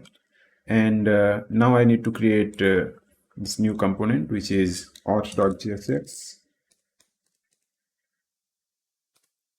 And for auth.jsx, let's make changes in app.jsx. So app.jsx, I will go and copy. So this is app.jsx. What we have here is we have this API URL which we will create, and then we have one state where we will store data, and in rendering we are showing one section and two buttons. So on click of fetch to do button, we will call to dos, and if we get 401, then we will show here that user is not authorized. So what we are doing, if we get some to do, we are updating the state, else we are updating this state with this message. And on click of login, we are calling this login function, and this login function will fetch the login URL from Node.js. If we see flow chart, this step, it will fetch the login URL, and after that it will redirect to that URL. Now we need env file. So dot env, and what is name of variable? It's white API URL. So API URL in our case is http localhost 3000, which is API, which is URL of our Node.js server. And also here in all the API calls which we are making in the fetch, we are making sure to add credentials as true. So with the API calls, whatever cookies are there, they will also go, because we are making cross origin call from one host to another host. That's why normally cookies go automatically as part of header, but if we are making cross origin call, then we have to add this extra configuration or parameter here in fetch. Now let's add code in auth.js. So auth.js will do that token fetching part. It will call Node.js with authorization code and try to fetch the tokens. So here we have one use effect hook, and in this use effect hook, we are reading from search bar, we are reading code and state parameters, and then we are with localhost 3000, we are appending token, we are appending code as authorization code and state as state, and here also we are saying credentials as include. And after making this call, if response is successful, then we are redirecting to login page, and from backend side we will make sure that cookies for ID and access token are stored in the browser. So for front end, this is it. It's done. Let's run it and see if it's working properly. So npm run dev.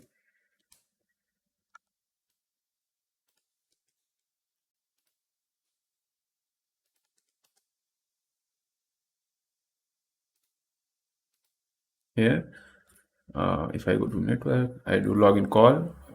Here in response, it should be 401. Okay, it should not be 401 because right now backend is not running, so it will do nothing. But we are seeing something here. And auth route, if we go here, it will so authenticating, but calls will not be successful.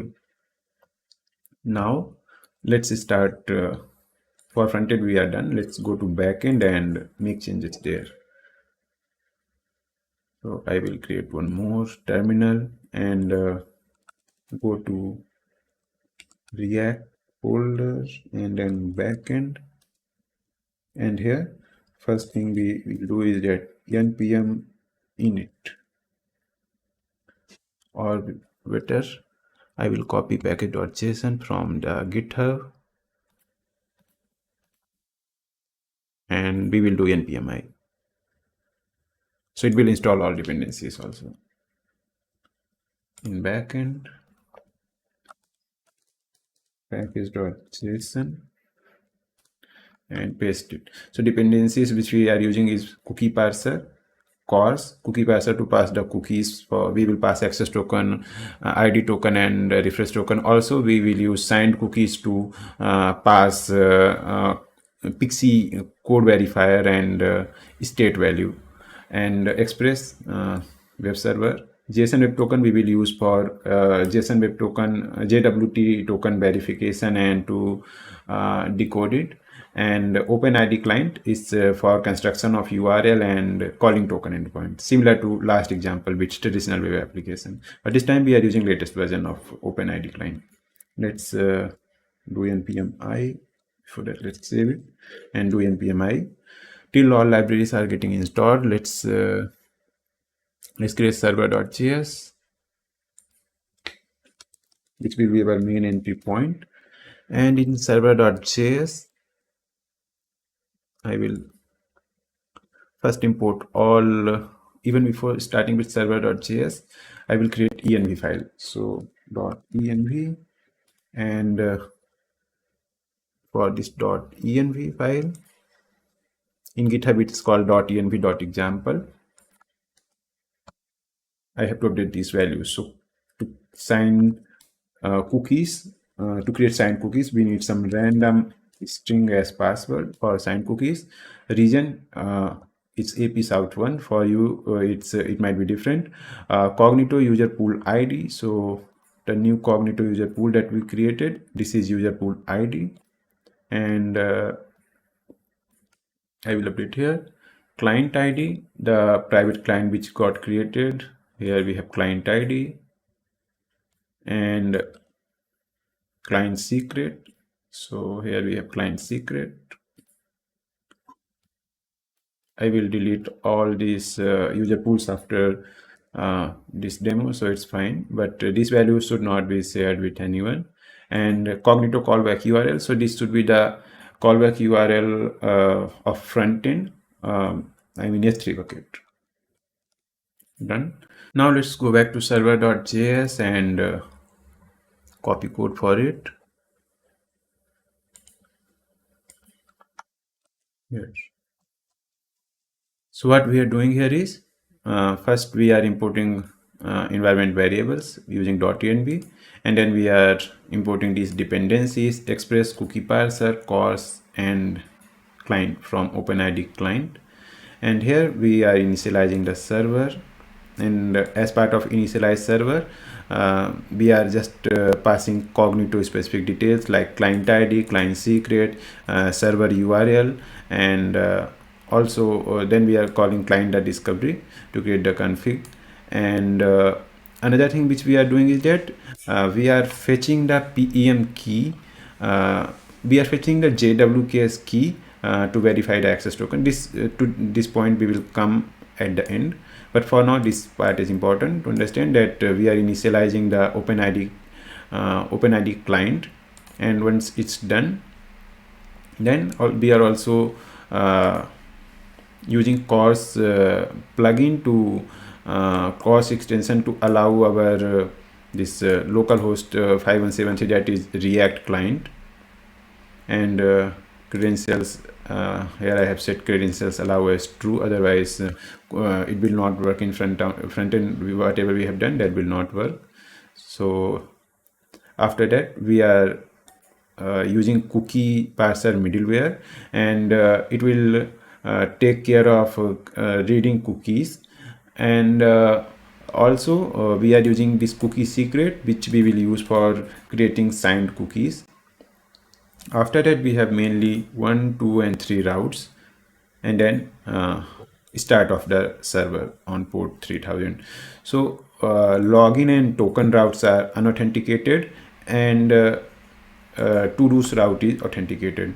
That part we will handle as part of auth middleware, middleware, and that I will create.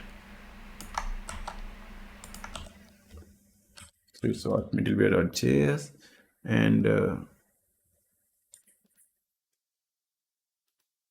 here's what we are doing is that we are creating exclude auth URL to URL which we do not want any authentication to happen, because login and token are we can't access them if we make them authenticated. And then we are checking if this set have this request dot path, then call next, and it will basically bypass this middleware. Else we will check validity of access token, and if it's valid, then we will bypass to next route, that is to whatever routes to do, and if we want more routes, it will come here. Else we will just send, if token is not valid, if we will send unauthenticated. And this part, this signing key and verified JWT, we will come later. Let's see login code for login route and token route. So we know that login route creates authorizer endpoint and sends back to client. So what we are doing here, even before starting creating the route, we are creating PKCE variables, which is code verifier. So first we created code verifier, and then calculated its hash and called it code challenge, and then we created one more random value and called it state.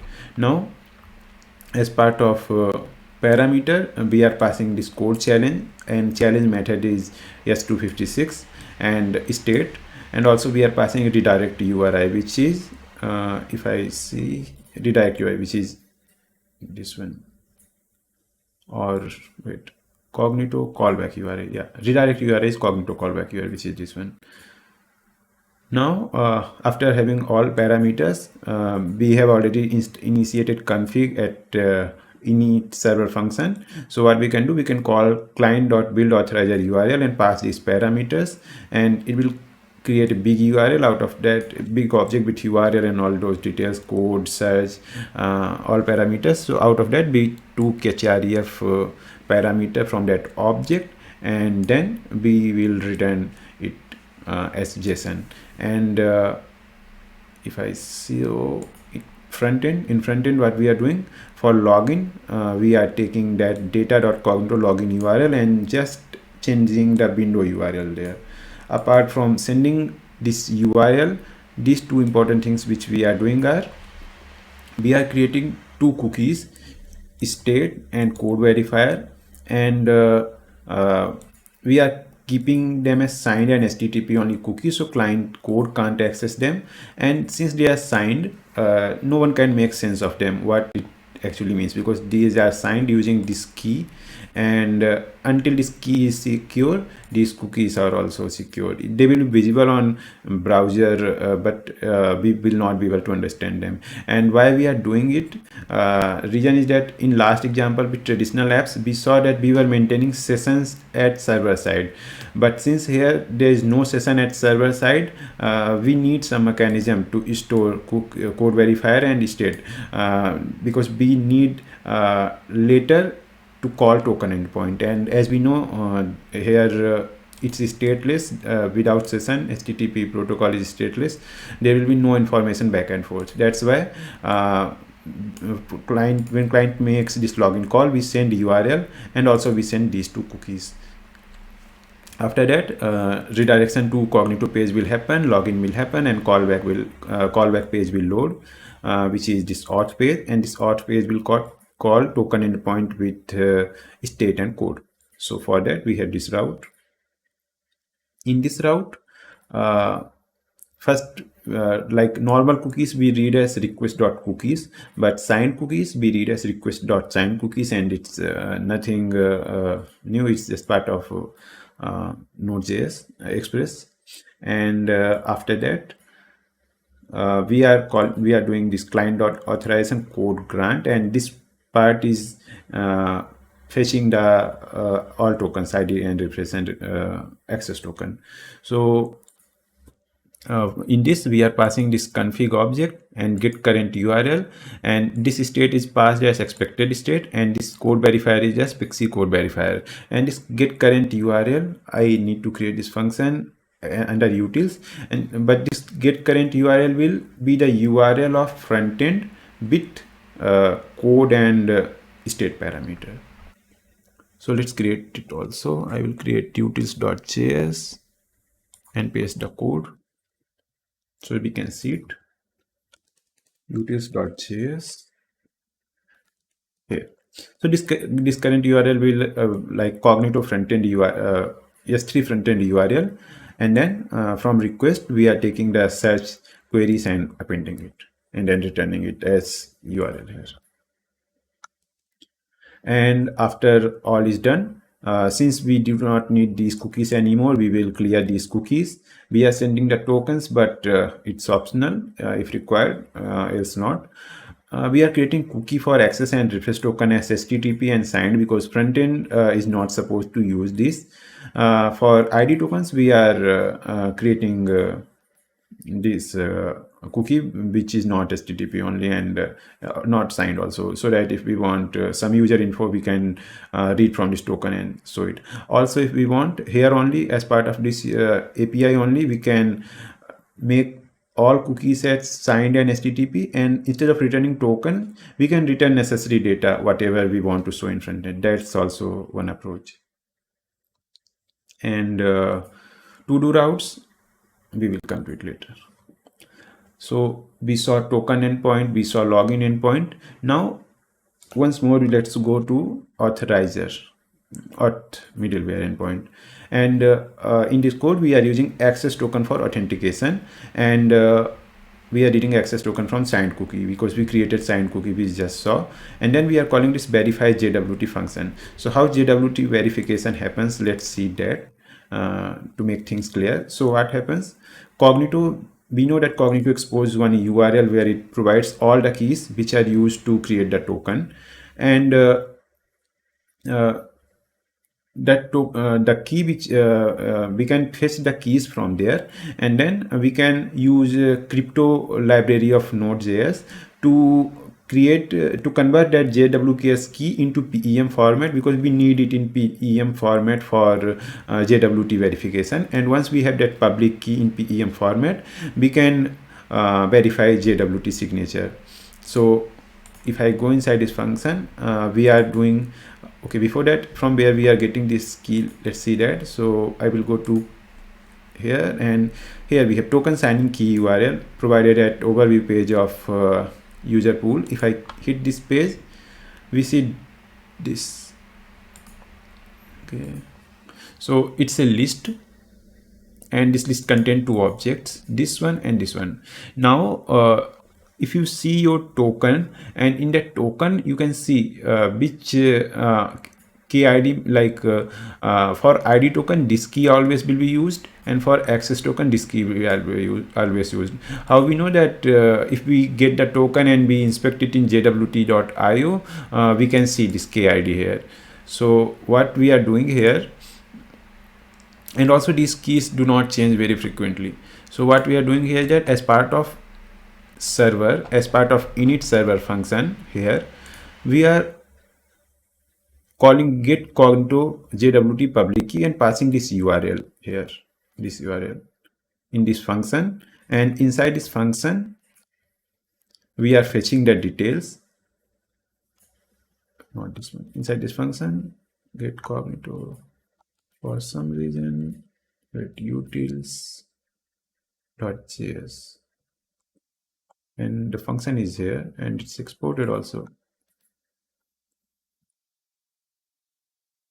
I guess there is some typo. It says utils.js Folder name is also same. Okay, now it's open. So here, if I click on this, now it's going to code. So here we are first facing response from that endpoint which I showed. After that, we are just doing response.json, and from that response, we are taking the first item, not zeroth item, because that is for ID token. The first item in that list is JWK key for access token. So we take that key and then use this node crypto library and create public key function, and this function will format our JWK key in PEM format, and then we will return it. So we return it here, and then we are storing it as global variable in this server. Since it's stored as global variable in auth middleware, we can easily access it, and we pass when we see that this is the route which we need to authenticate. We take access token from signed cookie, and then we pass that access token and that key to JWT verify JWT function, which is also part of util, but for some reason it's not opening. Okay, I will open it from here, and here verify JWT, and this verify JWT will take token cookie, and if it's proper, then it will return true, else if there is some error it will return false, and it will verify signature, and also it will verify expiry of the token. So if token is expired, that is also verified inside this verify JWT, and this verify JWT is using JSON web token library. So this is the whole flow. Hope it made sense. Now let's run it and see it how it's working. I will uncomment these lines so that we can see something in console if we want to see. Login, I guess somewhere here also we have login. Yeah, okay. Now let's start both and see if it starts or not. So node server.js, it's working. And see, as soon as server is started on port number 3000, first thing it did is that it fetched keys, this one and this one, and then we took this object and converted into PEM key, which looks something like this. And how we know is that you can create one ID token, inspect it in jwt.io and match this key ID. Another thing is that for now I am assuming that till the life of this server this key will not change, but if you want, you can implement some kind of expiry mechanism. After that, after every 5 or 10 minutes it fetch it again if that duration is passed. Some kind of expiry mechanism we can do and use it.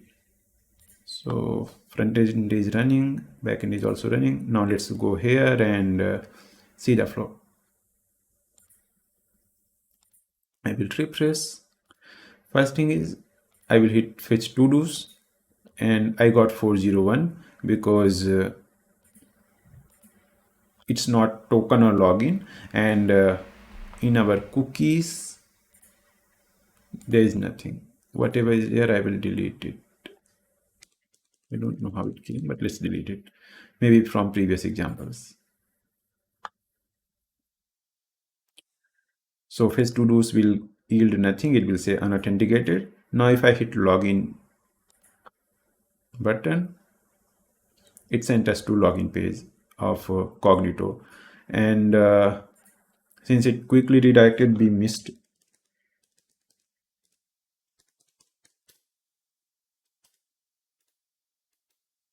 What happened after clicking on this login page is that under storage we got these two new cookies, and these are not actual values, these are encrypted by that cookie key, so no one can view it. Also, if someone tries to alter or play with it, that will not work, because then basically server will discard it, and then authentication flow will fail. Now let's go and create account. before doing login.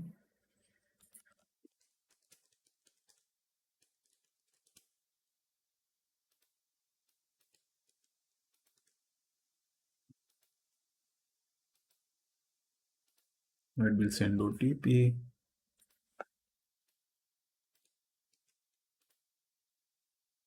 We'll close this one to avoid confusion. Confirm account. Now authentication is done, and again it very quickly happened. But what happened is that it came to auth endpoint, auth route of front end, and probably this one, not this one.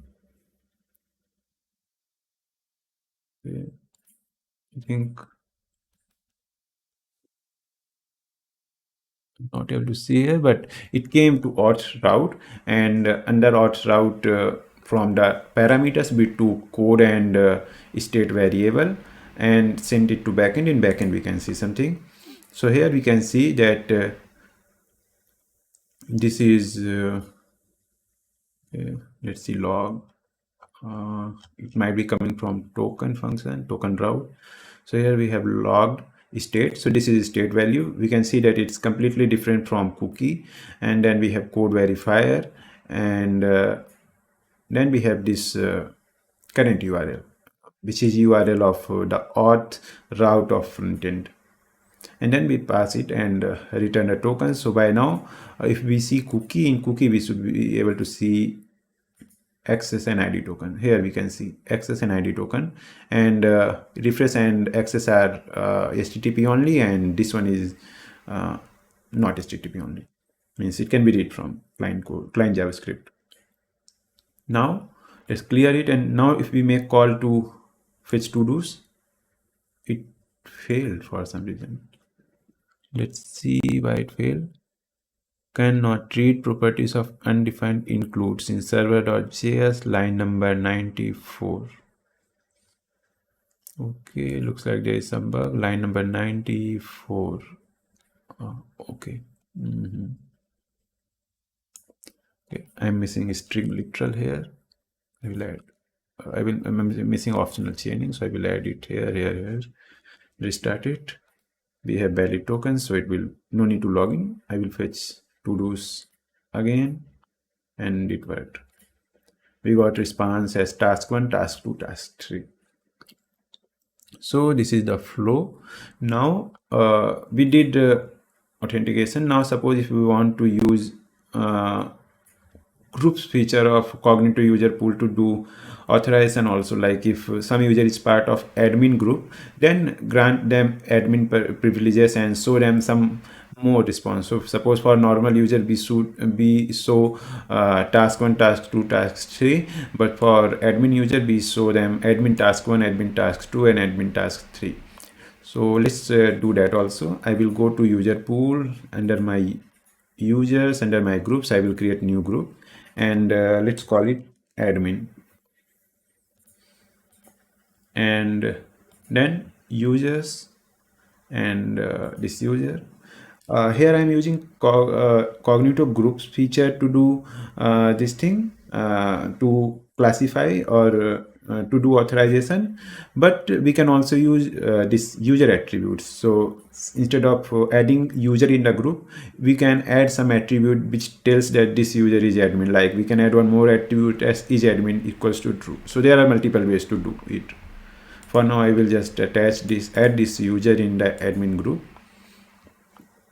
and I will go to my app and open jwt.io. So if I go to storage and cookie and ID token, right now here we will not see any group parameter in old token. Now let's log in again and get new tokens. Again, it not took me to Cognito page, because Cognito page have the cookies which are directly redirecting me to auth page, which because of which I do not have to log in. So let's Let's delete those cookies so it take there. Storage cookies. These are the cookies. Because of them, it's not taking us to login page. Now it will take here. It bring here and login.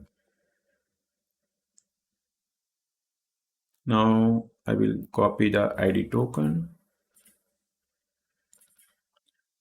and this time we will have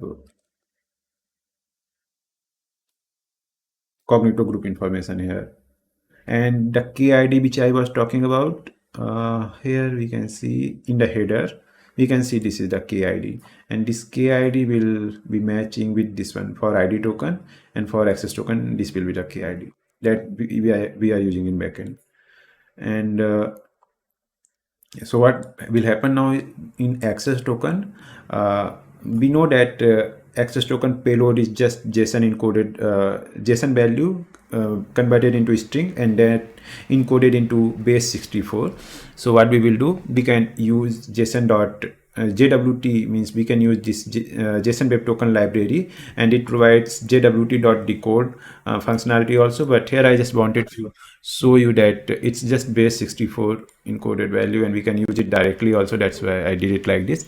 So what we will do, we will first do buffer.from, and from here to here till here, we are converting base 64 to string, and then base 64 value to normal string, and then we are passing that to JSON, so it becomes normal JSON value and readable like JSON. And then from that JSON, we are reading Cognito groups. So here if we see, we have this Cognito groups object in this payload, and inside this payload we are checking if this includes admin. If it includes admin, then it will be admin user, and for admin users we will return admin to-dos instead of normal to-dos. Now let's go to our front end, and let's fetch, and it should return admin to-dos. Here we go, we got admin to-dos, admin 1, admin 2, admin 3.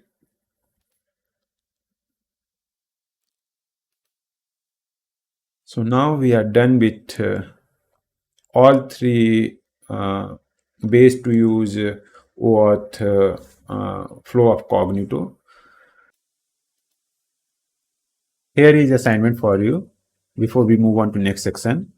So in auth middleware, we are checking our access token, and if access token is valid, then we are calling next.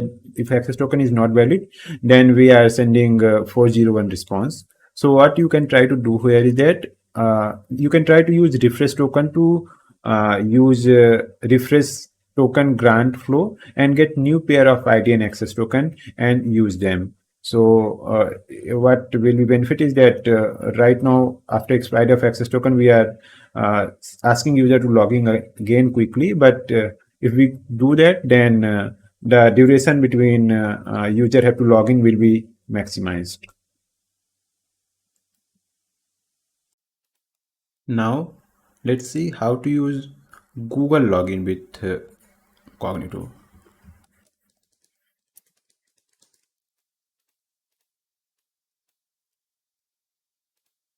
So for that, I found this flowchart on Medium. You can close all this for now.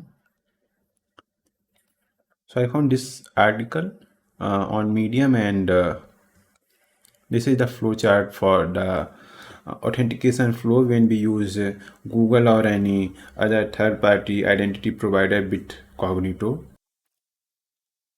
So what happens is that we are first redirected to Cognito login UI, either through client or via the backend, like we saw in last two three sections. From Cognito page, when we click on login page, we are redirected to the sign in page of Google, and in Google sign in page, we do our authentication at Google, and in return Google returns authorization code to Cognito, and then Cognito again makes call to the Google to get access and ID token, necessary information for user, and then Cognito uses that information to create user in its own user pool. So whatever user which we logged in Google, using its ID and access token, using its ID token only, I guess, Cognito creates new user in the user pool, and then Cognito returns here at this step. Cognito then returns authorization code to the client, and then client again uses that authorization code with Cognito to issue tokens which are issued by Cognito. Those ID and access token are issued by Cognito. For this, let's go and create new user pool, and I will create public client, email for sign in and sign up, and here I will enter some random callback URL, because all I need is that authorization code.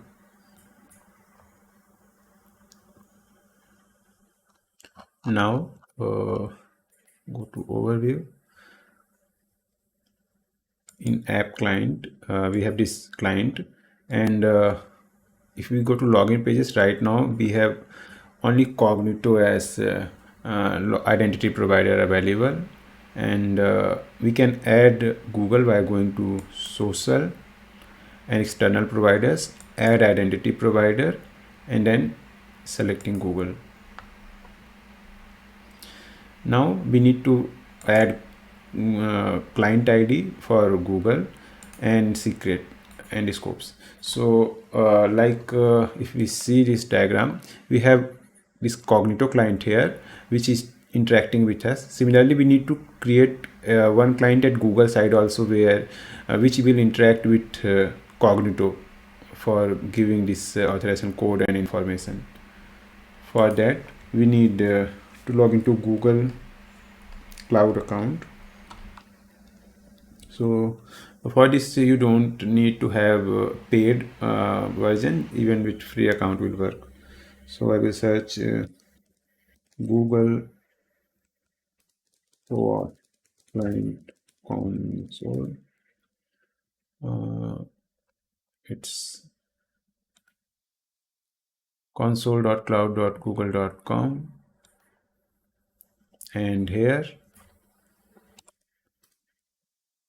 I will add auth. So URL is console.cloud.google.com/auth,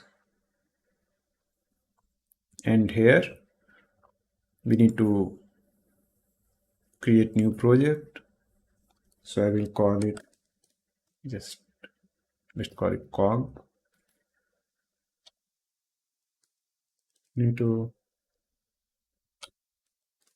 demo. And this is a new UI for OAuth client creation. If you are seeing old UI, you can just at the top you can just click on show new UI, and then this UI will appear.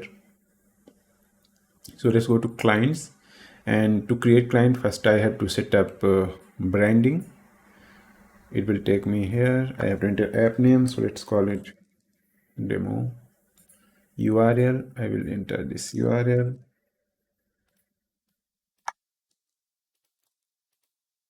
Its external audience will be external because we will use it with Cognito, and again it's asking email. I will provide same email. Finish it, create it.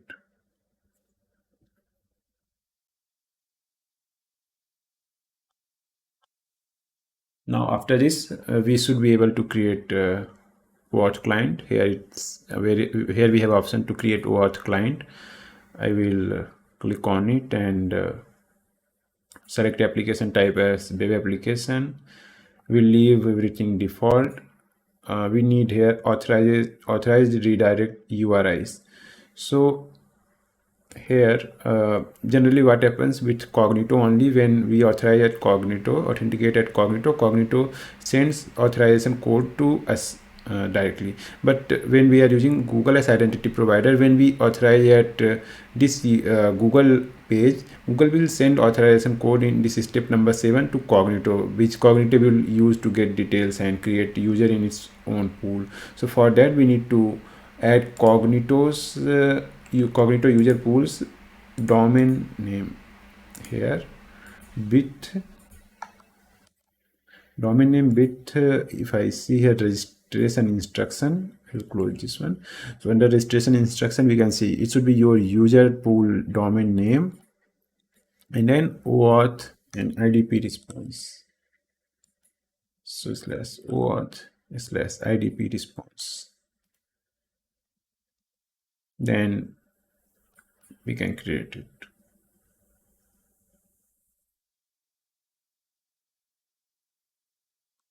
After that we can copy the client ID.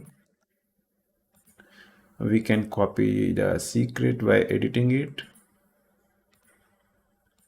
and in scope we can pass open ID, email and profile. In user mapping, in mapping of attributes, so I will map email attribute of Google to email attribute of Cognito, and also I will add verified email. It should be somewhere here. Looks like it's email verified.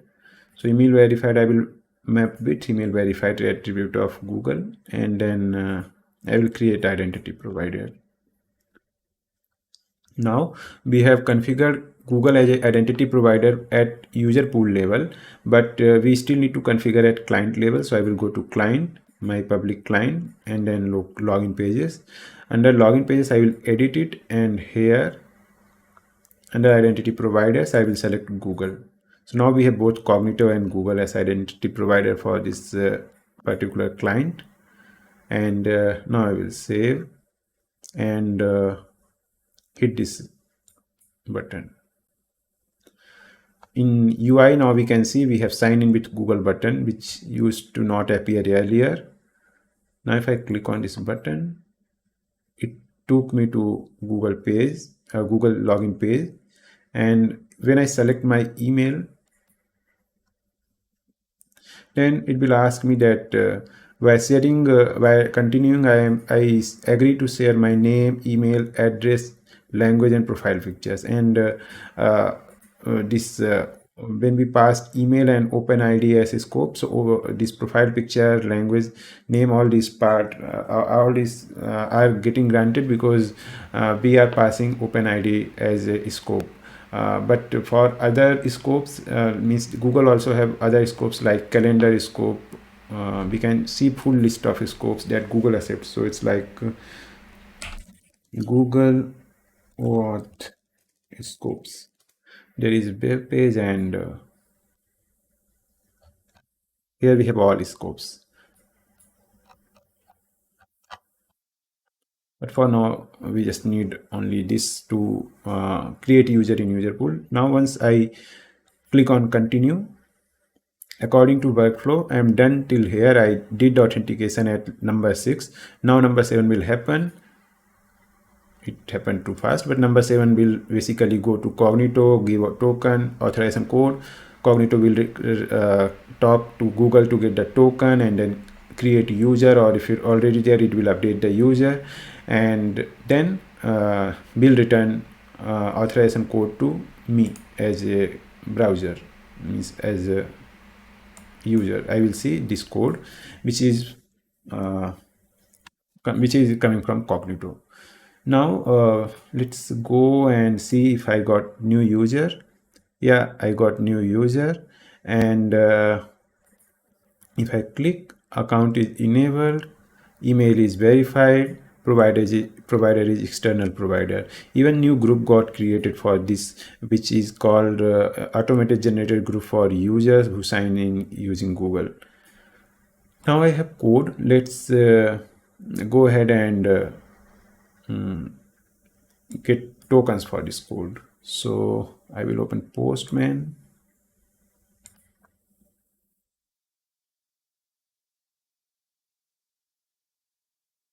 And here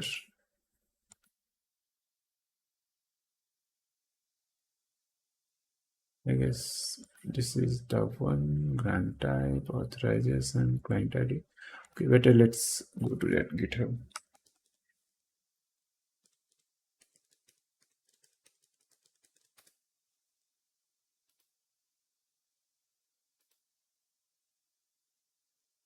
So this is the command.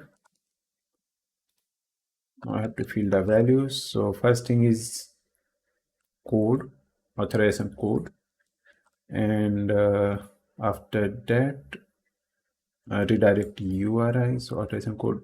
It looks like I pasted wrong authorization code. Not this one. This is the correct authorization code. Redirect URI, which we can find here. Redirect URI, and we have to do it quickly before it expires. And we need client ID here, and then user pool domain REST OAuth. Here we have user pool domain,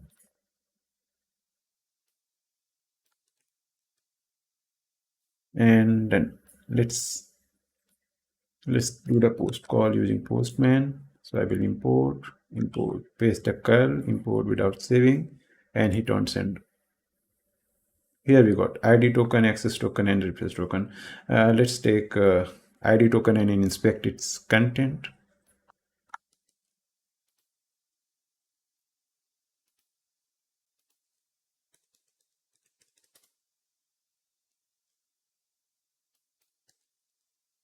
Here we can see this user is member of this group, email is verified, username, this is Cognito username, and we have date created, provider, we have emails. So that's how we can integrate Cognito user pool with Google as identity provider. Now we are done with all the OAuth flows, and we saw how to implement. Now let's move on to APIs, how to use APIs and SDK with Cognito user pool. Now let's see how to use Cognito APIs or Cognito SDK to integrate Cognito user pool in your application. But question is why we need Cognito SDK or API at all if we have OAuth 2.2 workflow.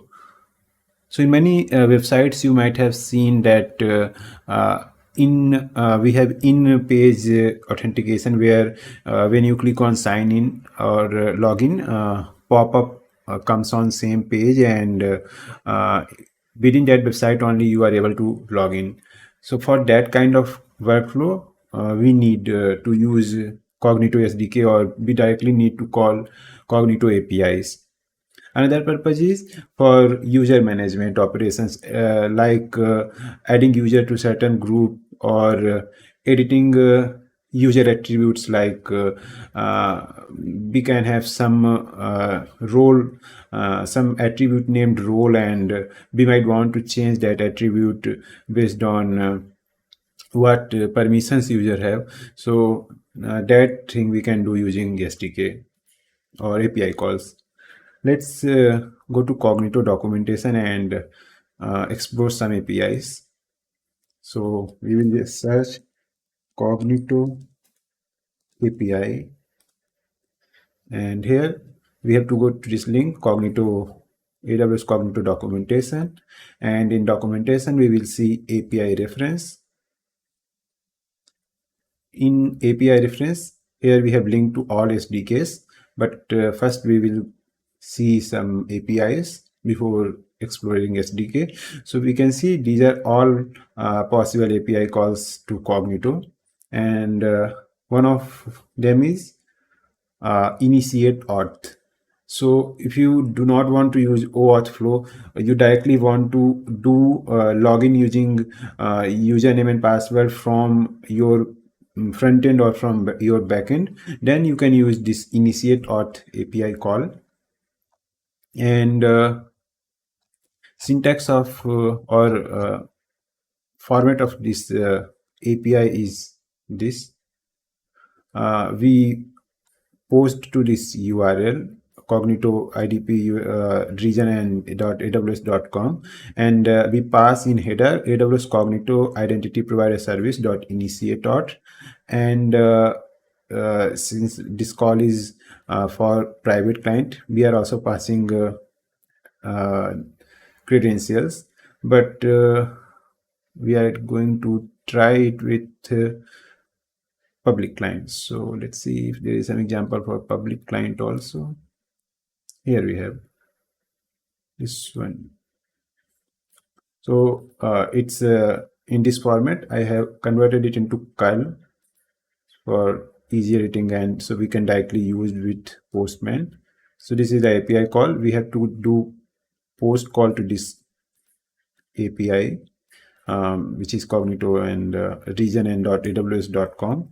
And in header, we have to pass Cognito identity provider .initiate auth, and we have to pass username, password, and client ID. And auth flow type, we have to pass it as user password auth.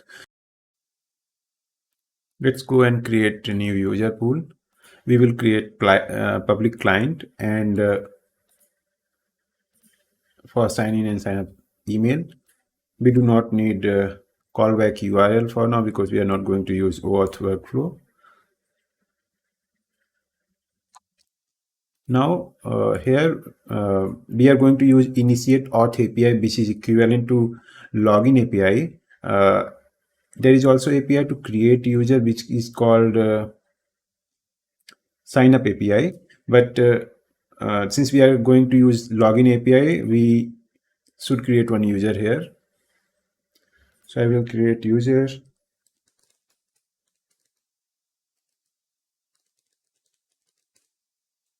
Mark as verified and set password. So I will copy it as well and create user. So user is created here. Now let's try to use this initiate auth API to login. So I will copy the command and paste it here. We need client ID. So I will go to clients, client, and client ID here.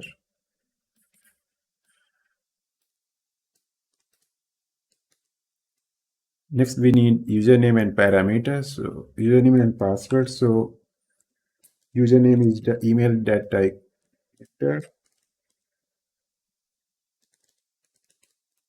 and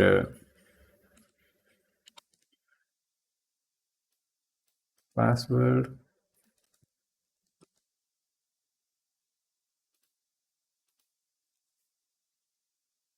Header will be initiate auth, and URL for post we do not need to change because we are in the correct region. If you are in different region, make sure to change it here.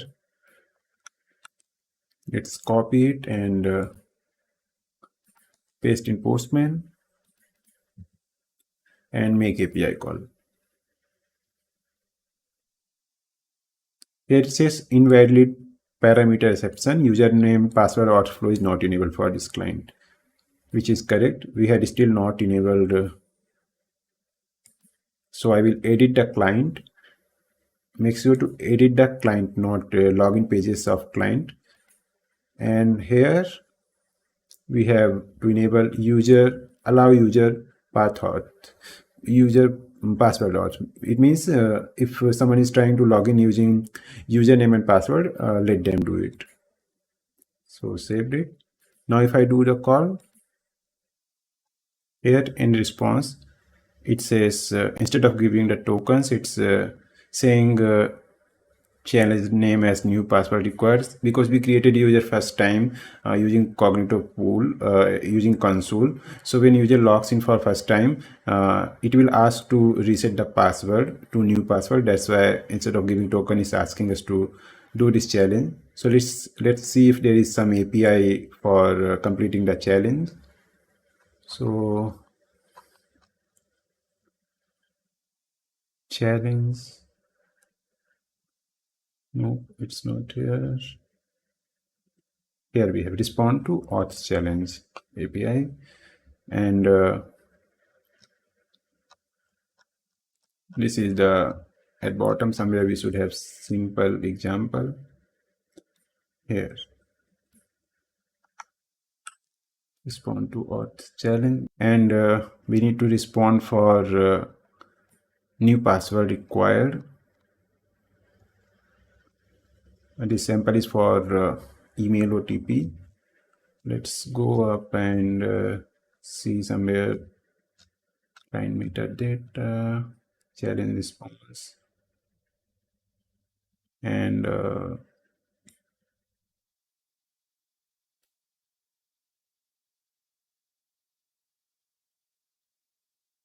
password verify, new password required. This is the challenge that we have to respond to, and here we have to pass challenge name as new password required and challenge response as new password with username. So let's copy it, and also let's copy that sample to see what kind of values this one will need.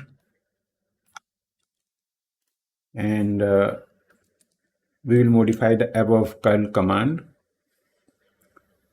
So first thing, we need to modify header. In header we have to pass instead of initiate auth, we have to pass a respond to auth, and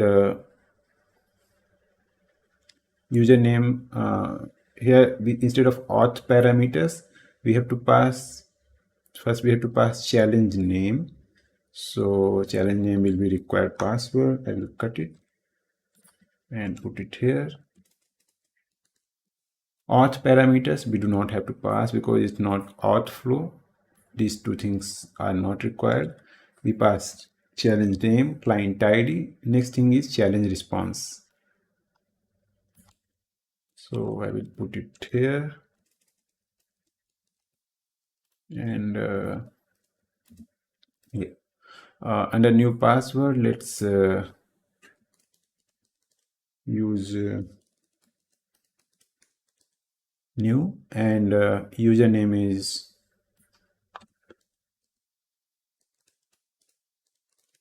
the email which we used there. Also, if we see in response, we got session token. So let's use this as well from here to here,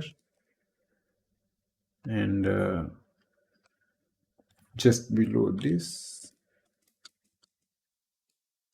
put the session token. Here is client ID we did, Userpool I think not required, challenge responses we passed username and new password. Let's try this command now. I will copy the curl and import here. Let's hit it. Invalid session for this user, session is expired. Okay, so this session is expired. Let's make that call again. Initiate auth call to show the body, this call which we did initially, just to get a new session token because current session token is expired. So I got new session token, and here I am using it for challenge now.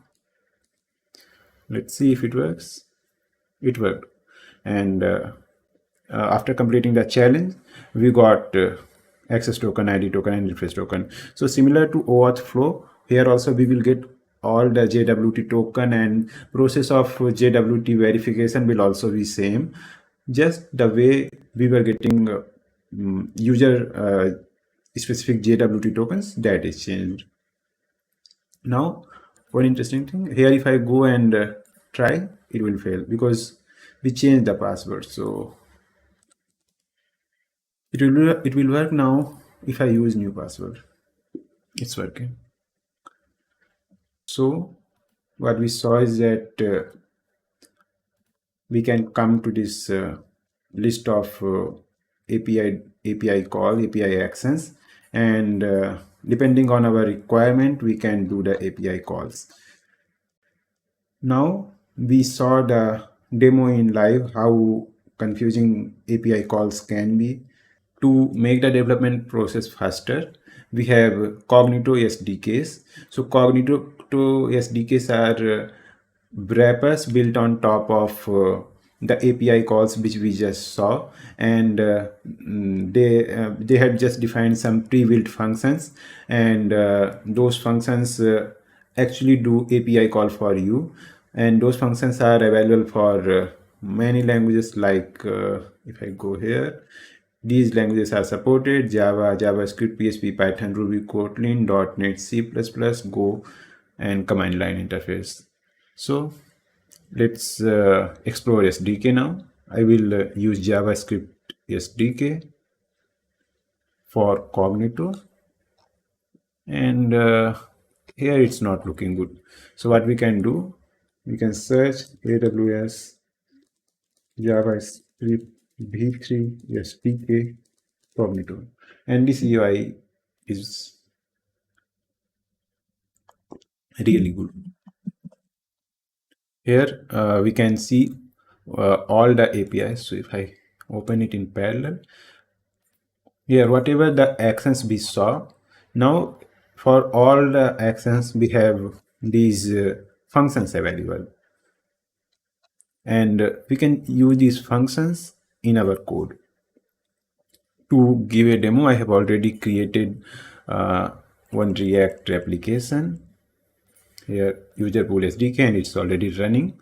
I will stop it, and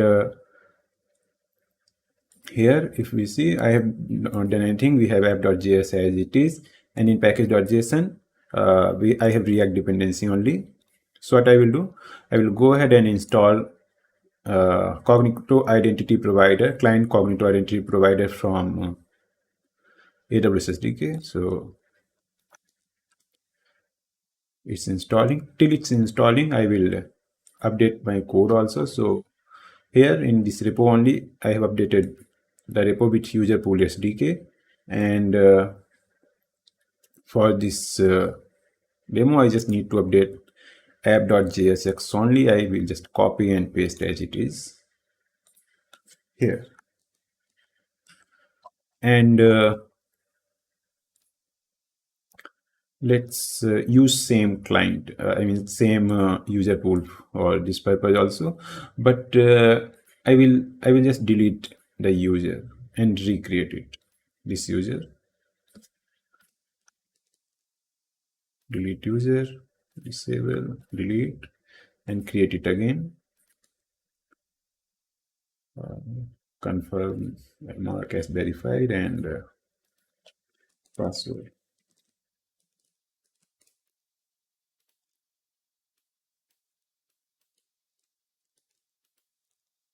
So user is created freshly now. Now let's understand what we are doing in the code. Since we have already seen the API part, it will be pretty intuitive for us. So from SDK, we are importing Cognito Identity Provider client and initiate auth command and respond to auth command. And I think these two might be looking familiar because these are what we just saw. And this Cognito Identity Provider client is just way to create client with instance of client with necessary details like region, with this configuration. We still need to update here. I think region I have already updated. We need to update client ID. So I will go to client ID and put it here. So new instance of Cognito client is created. Cognito Identity Provider client is created, and its name is Cognito client. And here I have created some states for email, password, view, and session. and I have two functions, handle login and handle challenge. And as you can guess, handle login is for initiate auth, and handle challenge is for respond to auth. For view, when it's login view, I will show email and password, and on click of login button, this handle login will be called, and inside handle login we can see that I am passing user auth flow as user password auth, whatever we passed in API. We passed auth parameters also as username and password and client ID. To do head-to-head comparison, we can see here also. Here for initiate auth command, we can see we passed header, we passed this thing, we passed auth flow and client ID. These details here also, same parallel mapping is going on. After that, we create command, and when we do this cognito client.send, actual API call will happen and it will be stored in response. Now what I'm doing is I'm logging it, and if response contain challenge as new password, then I will swap the screen to OTP screen or new password screen, and if it's 200, then I will just show login successful. Similarly, in second screen, which is this one, from here to here. So here I'm just showing one text field and one button. On click of button, it will call this handle challenge, and here also we can see we are passing new challenge as new password required session, which we will receive as part of initiate auth, and these two also we passed as part of API, so it's straightforward. And on successful, we will send back to login. I will save it, and let's see it in UI. Let's refresh it. I guess I have not started it.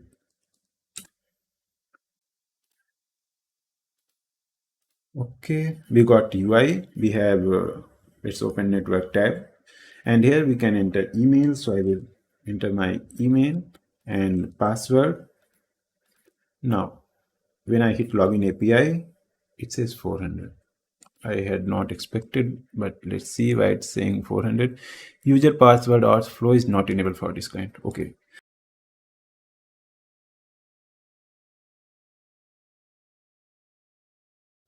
Let's log in.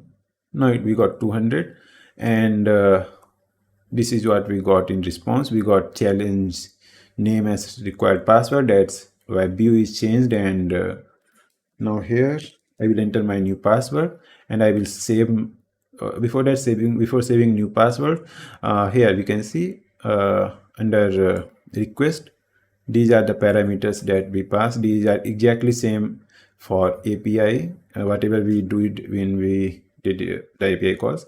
Now I will just save new password change successfully, and now this was the second call. Here we can see we pass session and all the same detail. Now if I log in, for login also I got 200, and login is successful.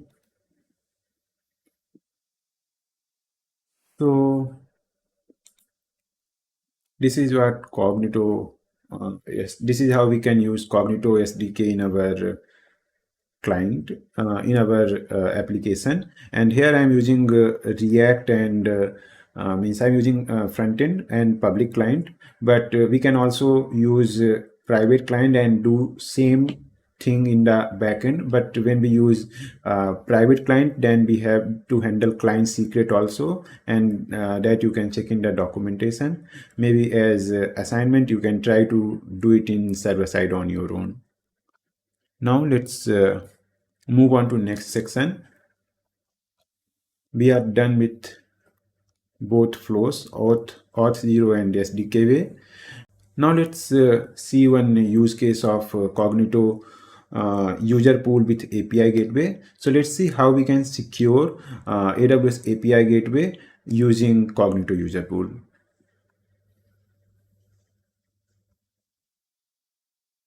So I will use new Userpool for that. let's create user pool, and let's use public client only so we can easily get token. I will use implicit grant type to get the tokens quickly. Return type, this time we need return type. Let's use localhost 3000 and ignore everything. All we need is just to create one user. Okay, I clicked on wrong option. Let's close all this which is not required. Open login page. I'm creating user.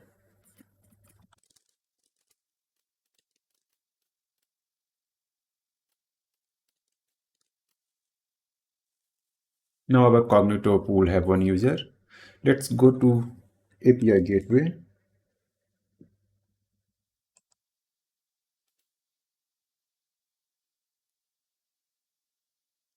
And let's create HTTP API gateway. Here, API name, let's call it Cognito demo. And next, before that, it's asking for integrations. So I can add any Lambda function. So let's create Lambda function also, which will act as backend of our API gateway. I will create one function. Nothing to change here. Let's create it as it is. Okay. Let's name it as Cognito.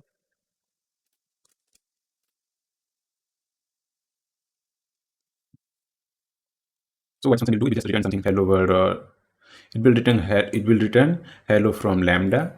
Let's see if it is able to recognize or not. Okay, Lambda, and here function, and next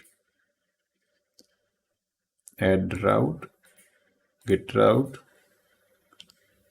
integration with this function, next create.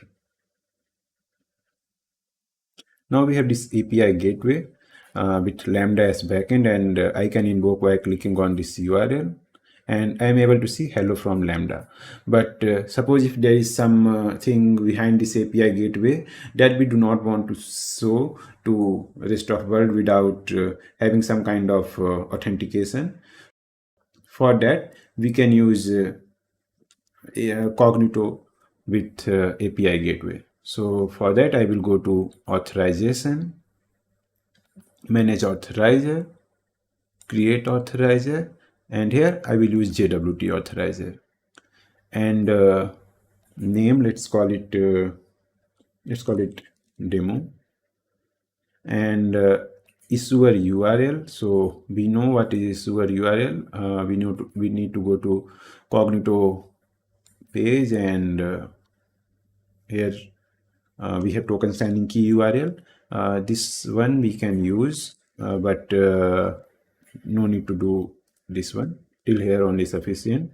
For audience, we need to enter the client ID of this client ID, this public client ID here, and it's available as AUD parameter in the tokens that are generated. So to see it, we can enable implicit flow to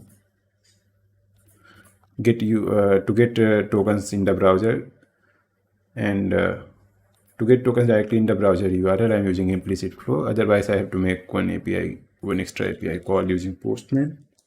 And here, if I select token, it's giving error because I just enable it. It will take a couple of minutes before it starts working. So let's wait.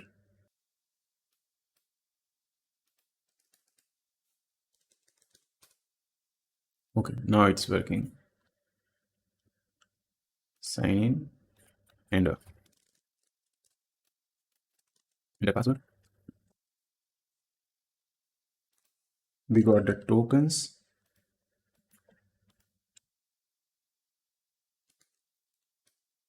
and here we have ID token. ID token is the one which will be used for doing authentication to API gateway. So I will just decode it in jwt.io. Let's use new UI. And here. So here we can see audience here. So the token is created for this client. So in audience, we will see client ID, this one 5, starting with 5 and ending with G. So we will see this client ID in the ID token. That's why we are using client ID here also. Now let's create it. And now for this get route, let's attach that authorizer which we just created and attach it. Now if I try to access API gateway URL directly, then it will not work. It will say unauthorized. To access it, I need to copy it from here and here also it will not work. I need to pass the token as authorization bearer token. Send. Now I am able to see the response. So remember here that make sure to use ID token because if you use access token, then it will not work. Let's see that also. If I use access token instead of ID token, then it will. Okay, looks like access token is also working now. I remember earlier it not used to work, only ID token used to work, but now access token is also working. So it's your wish to use access token, or if I corrupt it, it will not work. So it's your wish. If you want to use access token, use it. If you want to use ID token, use it. But this is how we can secure AWS API gateway using Cognito Userpool. We are done with user pools for now. Now let's start with identity pools. So as we have seen, identity pools are used to grant temporary access to AWS resources using IAM for the end users.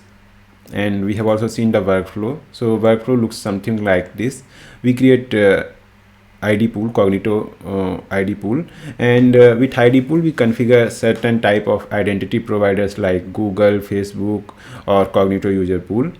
And when user wants to get access to some AWS resource, let's say S3, then first they authenticate to identity provider, and after that they take the ID token from there, and that ID token is sent to Cognito ID pool. And for that ID token, if there is identity already existing or if it's not exist, then Cognito will create identity, and then Cognito will use AWS SDS to create credentials for configured IAM roles, and those credentials will be returned back to the user, and user will use those credentials to access the AWS resources. Also that credential will have limited time validity, so it will expire after some time. In Cognito user pool, in Cognito identity pool, configuration is something like this. We can create a ID pool and create two kind of access, guest access and authenticated access. And for guest access, if there is any random user on internet who is not authenticated to our identity providers, if they try to get credentials using identity pool, first they have to create identity using doing identity get ID call, and then they can get credentials, and they will receive credentials for IAM role which we have configured. And generally we configure this IAM role with very minimum privileges, like view only for S3 bucket, for example. Another type of access that we can grant is authenticated access, where identity providers like Google, Facebook, and Cognito users will, when they will log in, they will be granted this role. Also, we can add more granular control between identity provider by doing this kind of configuration, where guest user will get this role, and all the authenticated users will by default get this role. But we can edit the settings so that if ID token from Cognito contains certain claims, like if it's from admin group, then instead of using this default role, we can grant them some another role. So these are the configurations possible. And workflow with identity pool is like this. First, we get identity token from identity provider, and once we have ID token, we use that token to talk to ID pool to fetch ID details. Either if ID is already existing, then it will not create. If it's not there, then it will create and return the identity. Once we have identity and ID token, identity ID and ID token, we again talk to Cognito ID pool to get IAM credentials. So let's go to Cognito identity pool console and create new identity pool. We want both type of users, guest and authenticated. And for guest users, for authenticated users, we will use AWS Cognito as identity provider. In next step, it will ask us to configure roles. So I'm at this step now. Here it's asking me to choose which role I want for guest and which for authenticated users. So I will create new role. Let's call it demo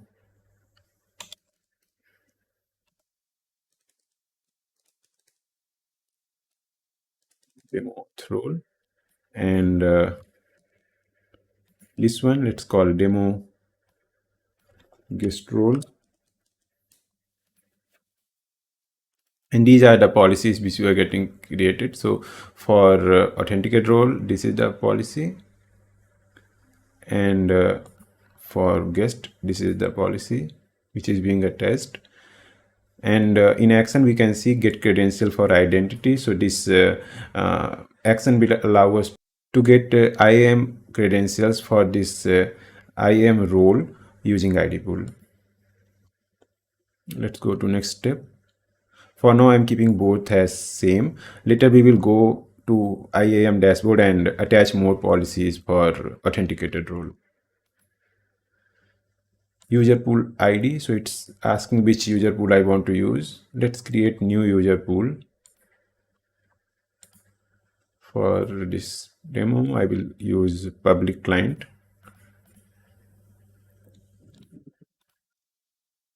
This is optional, not required. Or we need it for getting tokens. Create.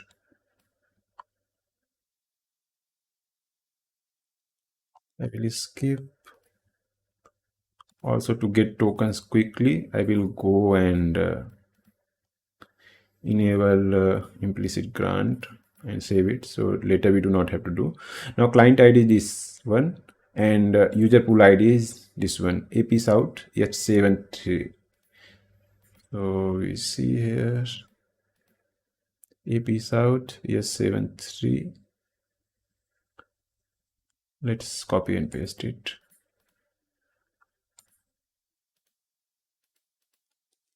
Here client, we have only one client, so it will come here.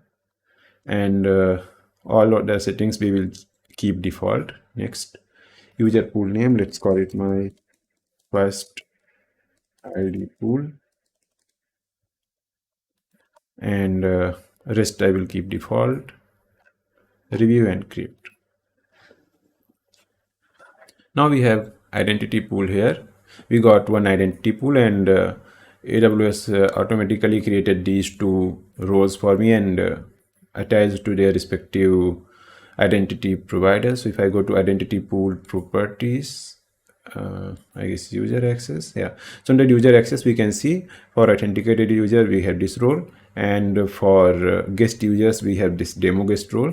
And right now we have only one identity provider, which is AWS Cognito. Now to interact with this ID pool, there is no UI similar to Cognito Userpool hosted UI. So we need to use APIs to interact with this ID pool. Let's go to documentation. So Cognito APIs docs. And in this documentation, we need to go to documentation API reference for Cognito identity pools or federated identities. This one. And here we have all the APIs. And here create identity pool we have already created. Let's first play with guest user. So to create identity and get identity ID, first we need to use this API call. And what we have to do is to call Cognito with these headers, and we will get the ID. Right now, if I go here under user statics or identity browser, we have no identity. Let's make our first call to identity pool and as a guest user and get create ID first, create one identity. So here I have curl commands to get identity. For guest user we do like this. For authenticated users we pass login also. So that's extra thing there. I will copy it and we will modify it. This URL will remain same, only region will we will have to change. We are in correct region. Under header we are passing a XAMJ target as AWS Cognito identity service.get ID. We can also pass this one full from com dot to get ID, but here our concern is get ID. So get ID is there. Only thing which I have to update is identity pool ID. And when we will make this API call, we will get new identity. And here no security is there because this is supposed to be for any public internet user. I will import it here. In Postman, I imported the command, and here we can see in that header we have this. Let's send it. And we got our identity ID. Let's copy it. So it's kind of user only which got created here. And here we can see one identity and it's unauthenticated user. And here also we should see something. Yeah, we got 15 seconds ago we created. Now to issue token for this identity, we need to use get credentials for identity. And here we have to use this header get credentials identity, and we have to pass identity ID. So here we have this curl command. I will copy it and let's modify. This is correct, this is correct. Identity ID. So this is the identity which just got created. And login, since it's internet user or guest user, no need to pass login. For Cognito user pool as identity provider, we will use it. Let's make new API call.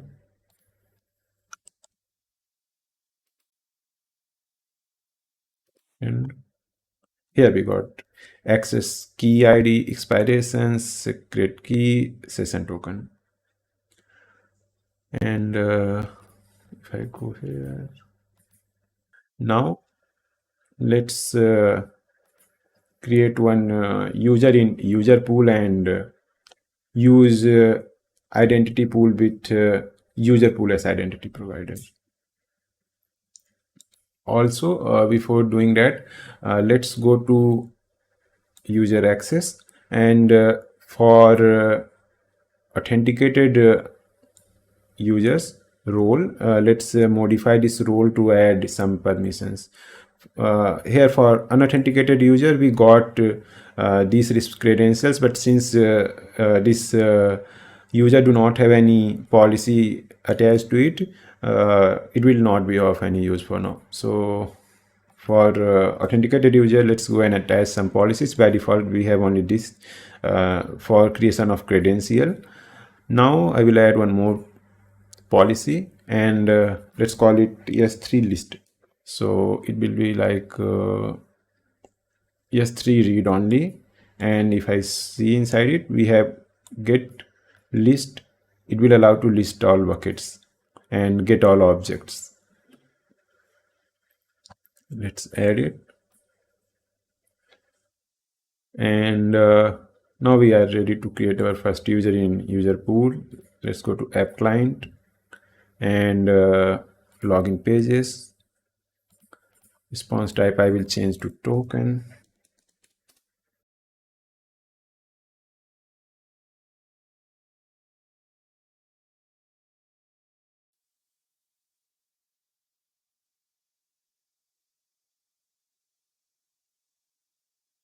Here we got ID and access token.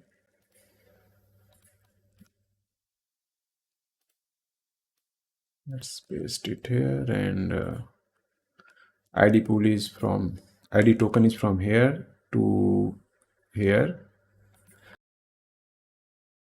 Let's discard access token because it will not work. We need to use only ID token. And now let's make API calls. So first we will make this call for authenticated user to create identity and return identity. Here we need to update identity pool ID. I will update it.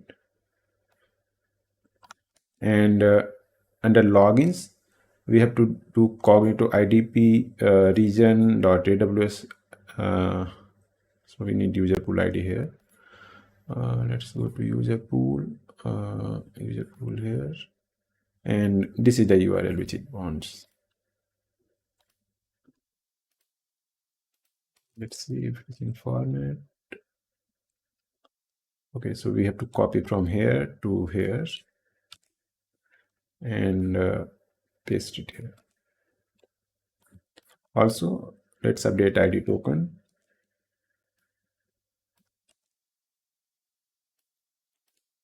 And now when we will make this call to get identity, it will create one authenticated user in the identity pool. So import, paste, and send. We got 200 response, and this is the identity ID for authenticated user. This one. Let's go to ID pool statistics, and here we can see we have one authenticated user and one authenticated user for this particular user pool. And now we will get credentials for this user, IAM credentials. It will be same as last time. We need to pass identity ID, and with identity ID, this time we need to pass login, which is this one. So I will copy it from here to here, and using this ID token, it will issue IAM credentials for us.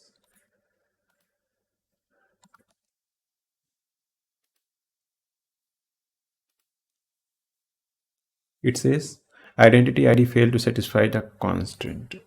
Let's see where we... Okay, here I have to pass identity ID instead of identity pool ID, because we are trying to get IAM token for this IAM credentials for this particular ID.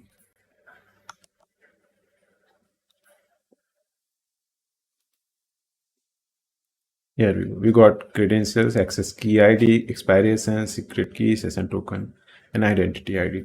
Now let's since we have already granted this the role which is attached to the role the role which is attached to authenticated access user types or identity types. So we have already attached just 3 role, and we should be able to make queries related to S3, get queries, but it's not straightforward. We can't just make the call. We can't just use this token as it is and make API call. For that, we need to either use SDK or we need to create request signed by AWS signature version 4 to make the request using curl or Postman. So for that, I have created this script here. In the repo, you can find it as create curl for S3 using iamcreds.js, and just copy it, and let's create one file as creds.js and paste the code here. In this code, you have to just update this part, data part, and data we got IAM credentials. So copy from here to here. No need to copy identity ID, just this block. And here we can see we have EID, expiration, secret key, and session token. So copy it, remove this block, and paste it as it is. Now let's run the script JavaScript file. So node.js. This is the curl command, and I think because of improper structure here, if I try to import it in Postman, it's not working properly. So that's why what we can do instead of using this curl command, what we can do, we can use this URL and fetch data here only. So we will pass all headers and URL and log value in this JavaScript code only.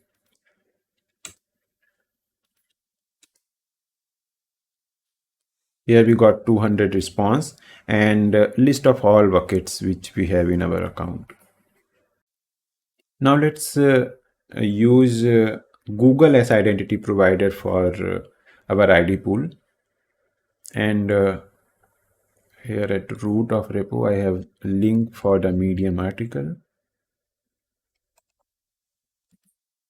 So here this is the article, and here we can see the workflow with Google as identity provider. So it's exactly same as with Cognito Userpool or any other identity provider. So first what client will do, first client will talk to Google to get ID token, and once it have ID token, it will use that ID token to talk to Cognito identity pool, and once it have identity pool, identity ID from identity pool, and also IAM credentials, then it can send that IAM credential in for with AWS signature v4 signed and get objects from S3.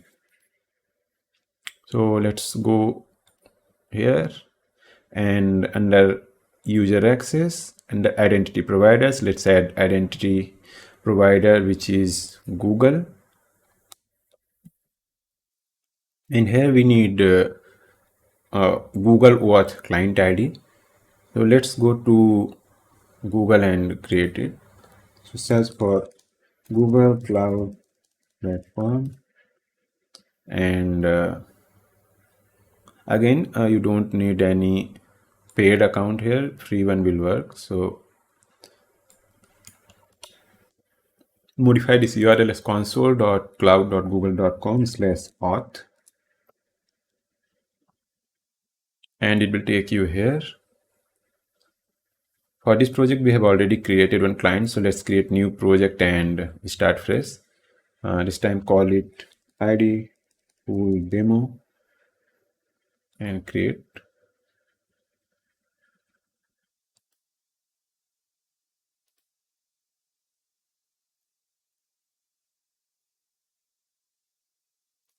Select the project, and once you are inside that project, go to clients. It will ask you to configure branding, so get started. Name of application, let's call test. Supported email, let's enter this account's email. And next audience, it will be external audience because that will be, we are going to use it with Cognito. And contact information, again I will use same account email.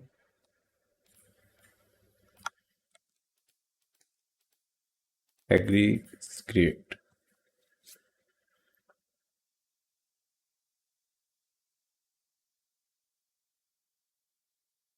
Now it will ask to create OAuth client. Here application is web application, and where we want our tokens or authorization code to receive.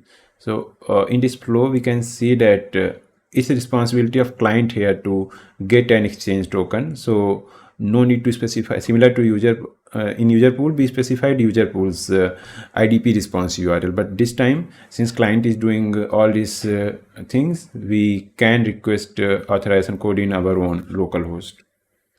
So localhost, let's call on port number 3000. So after successful login, it will send authorization code in this URL. Let's create. Now we will see the client ID here, and this client ID we need to configure in advance with our this identity pool provider. All other things we will leave default for now. And now it's ready to use. Now to get the authorization code and ID token from Google, we can follow these steps.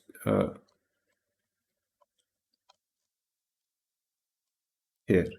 So first we need to go to this link, accounts.google.com/OAuth/client ID, which will be client ID of Google client, Google OAuth client, redirect URI which we specified there. So let's copy it and fill the details. Client ID. This is the client ID, and redirect URI will be HTTP localhost 3000. Make sure to provide same redirect URI, else it might not work. And let's open new window and hit the URL. It's asking me to log in, so I will select my account, continue, and after that it will send me authorization code. Here it's sent in localhost 3000. So I will copy from here to here. This is our authorization code. We have seen it in detail in OAuth workflows, and it's the authorization code grant type. Now once we have this authorization code, we can make another curl command post request with all these parameters. So first we need code we have here. So code this one, and grant type is authorization code as I told. Redirect URI, so redirect URI this one, localhost 3000. This time with redirect UI, we also need client ID and client secret. So let's, client ID we already have, client secret we need to get from Google Cloud Dashboard. So client ID, I guess this one, and client secret. So client secret, let's go back here, edit, click on this pencil icon, and here we have client secret, and paste it here. Once this curl request is formed, let's go to Postman, import it, and use it. So after this call, we will get ID token. Here we have ID token, access token, and all other. This expires. It have validity of 5 minutes. Now we need this ID token. Let's copy it, which we got from Google, and using this ID token, I think I used it 2 times. Using this ID token, we will create identity in our identity pool, and we know what API to use. It is get ID API. So here now, if I think I need to update. I copied wrong command here. Under login, it should be accounts.google.com, not this one. This is for Cognito. And also, if we go to documentation, different type of identity provide have different this value in API call. So here, so for logins, we can see under get ID, we can see that if it's Facebook, then we have to use this login attribute, and for Cognito this, and for Google we have to use accounts.google.com, and then we have to pass ID token. Now let's paste it here, the ID token. And also we need identity pool ID. So I will go to here and identity pool ID.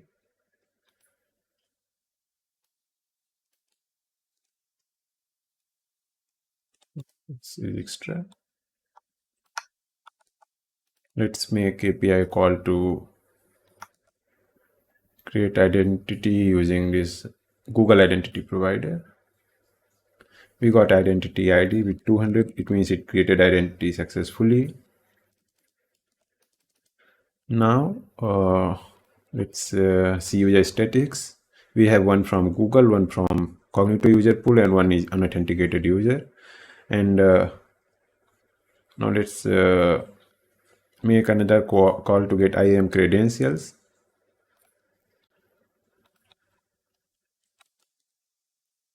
Login section will be as it is, and identity ID this one.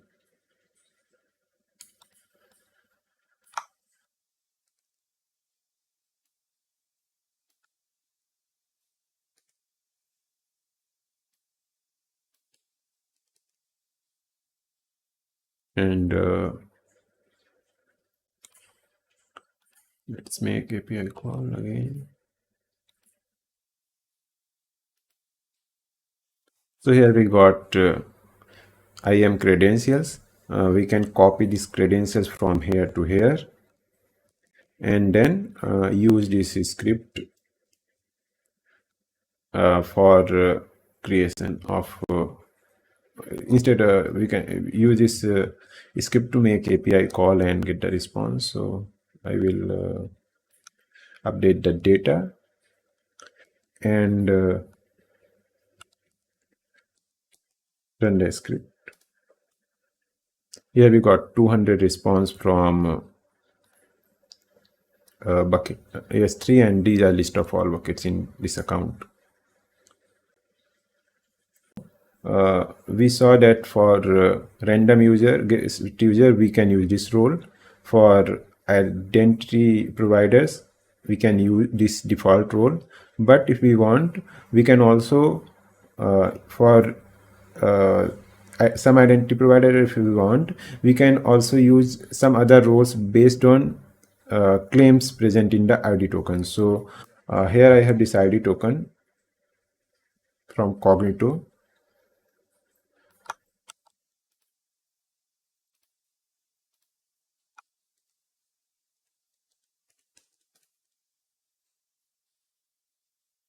And here I can see that I have these claims like audience and email, and since this user is not part of group, otherwise there will be group information also like group and admin. So what we can do, we can go to identity provider, and under user access right now all identity providers will use this role which I have specified under authenticated access. But suppose for Google account I just want read of S3 bucket, but for Cognito users I want to write as well. So in that case, for Cognito account and also for admin users, I want or instead of admin users, let's say for this particular email, I want this email to be able to write to S3 bucket as well. So what in that case, what I can do, I can select the identity provider and edit its role setting, and here I can say choose role with rules, and in rules I can pass these claims like I want email to be this or group to be that. So here I can say that I want if email is this value, then use let's call this role only. So if email is this email, then use this role. Suppose this is some high privilege role which have write permission to S3 as well.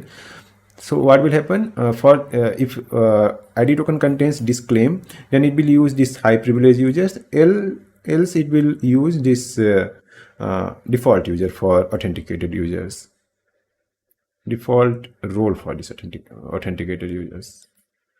I mixed user and roles, but what I wanted to say is that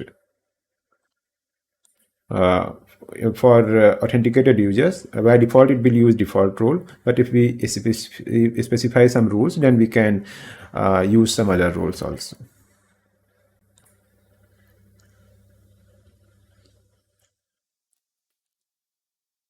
For SDK for ID pool, we will not go in much detail, but whatever we saw functionalities using APIs, same thing can be achieved using these SDKs. So if I go to JavaScript SDK, we can see that we can use this client Cognito identity library, and here we can see that all the APIs which we did using curl command are available as functions in this SDK. For example, we used get ID command, so that is available here, and if I click on this get ID, here we can see the example on basic usage of this, and here we can see that first we are creating the client, and then we are passing identity pool ID. Here it is showing account ID also, but I guess that's not mandatory, and then we pass login for authenticated user and leave it for guest users. So similarly, you can go ahead and explore all other these SDK functions in your preferred language. In this section, we will combine all the things that we learned as part of Cognito course, and we will utilize that to create this web application named ShareMyFiles. And in this application, authenticated users can upload files with unique key for each file, and then unauthenticated user and also other authenticated users can come and provide that unique key and email of the person who uploaded the file, and then they can download the file. So this is the high level overview or architecture of our application.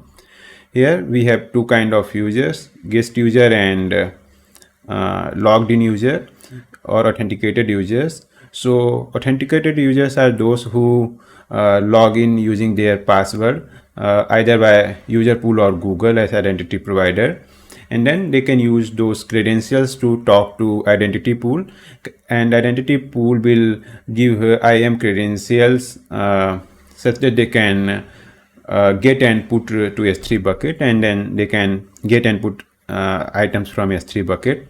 However, guest users will directly talk to Cognito identity pool, and they will get only credentials, and they can only download the files. We know that with ID pool we can do something like this. So with ID pool we can have two kind of roles assigned to different type of users. So if it's random user, we can give them only read only roles, or for authenticated users, we can give them roles with edit permission.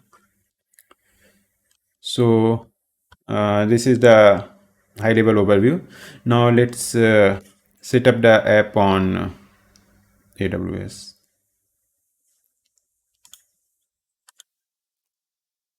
So you can head over to this Cognito course repo and then go to this ShareMyFile web app and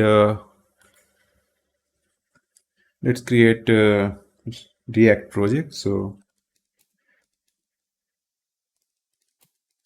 npm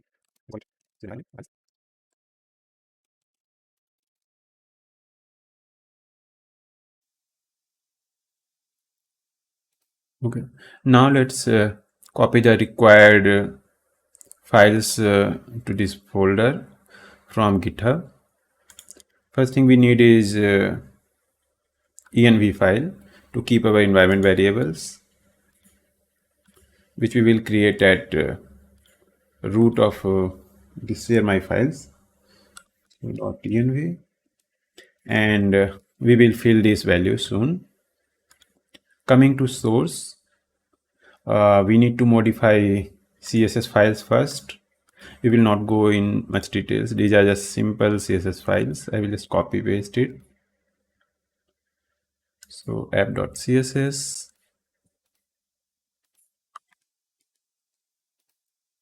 and then index.css.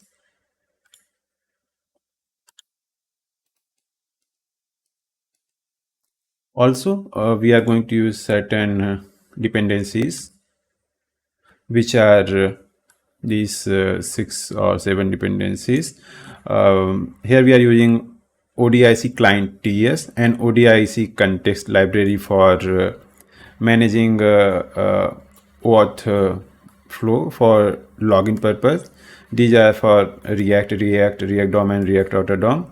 And these two libraries are AWS SDK to interact with S3 and identity pool. So just copy it and put it in package.json like this and save it. Or I guess let's keep React 19 like this. And again run npm I to install the dependencies. Coming back to files again, so we need to modify main.jsx and app.jsx as well. So go to main.jsx, copy it, paste it here, and then app.jsx, copy and paste app.jsx, and then we have this auth.jsx also.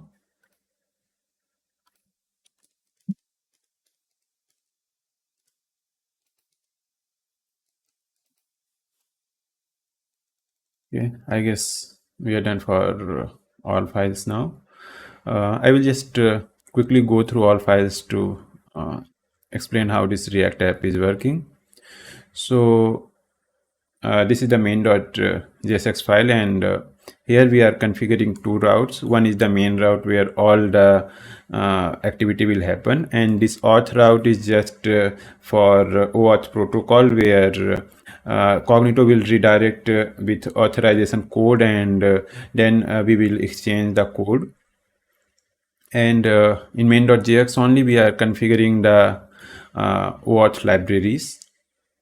After that we have auth.jsx, where user will be redirected after successful login on Cognito login page.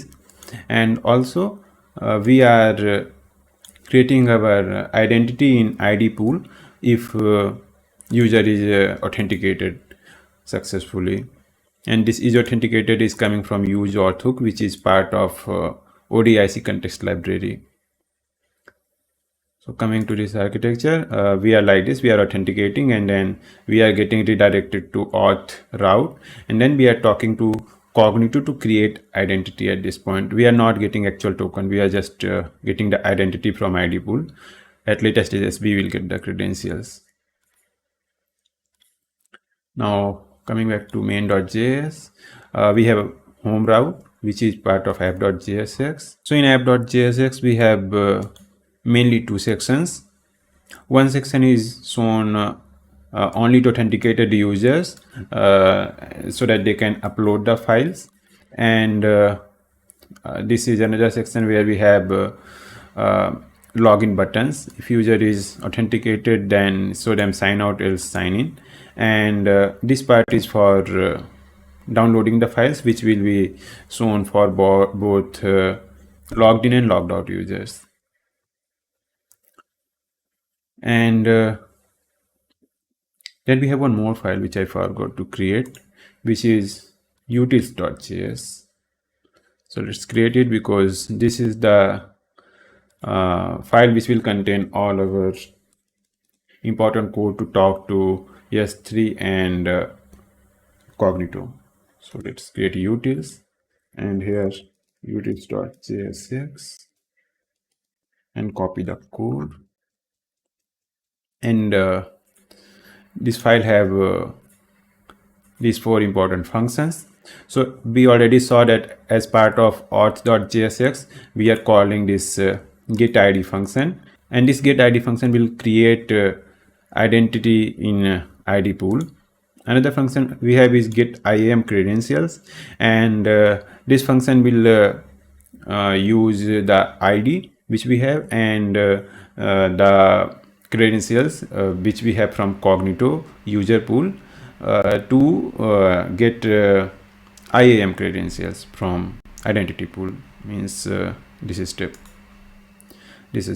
where we use STS to get IAM credentials. So this function will handle for both scenario. If user is authenticated, then it will pass user pool specific token. If user is not authenticated, then it will just call the API to get only permissions. Then we have these two functions related to S3 to get and put files, and both are calling these credentials, get IAM credentials, to get necessary credentials before doing the operation. So this is overview of React application. You can go ahead and explore properly, and if you have some doubt, you can ask in the comments. Now let's go to AWS console and create necessary resources and populate the CNV file. So first thing first, we need user pool. Let's create user pool for single page application, and we need email. While creating single page application, we are creating public client, and here we need this thing. So I will not host React client in S3 bucket or CDN for now.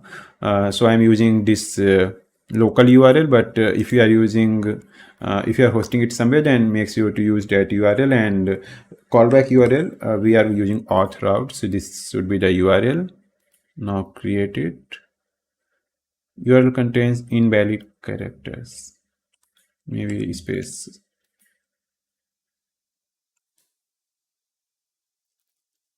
Skip it, and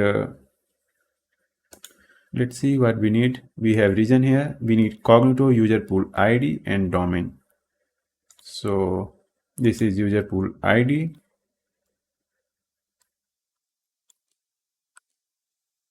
and for domain we can go to branding and then domain.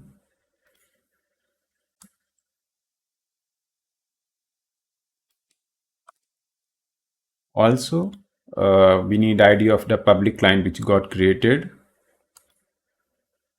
this one.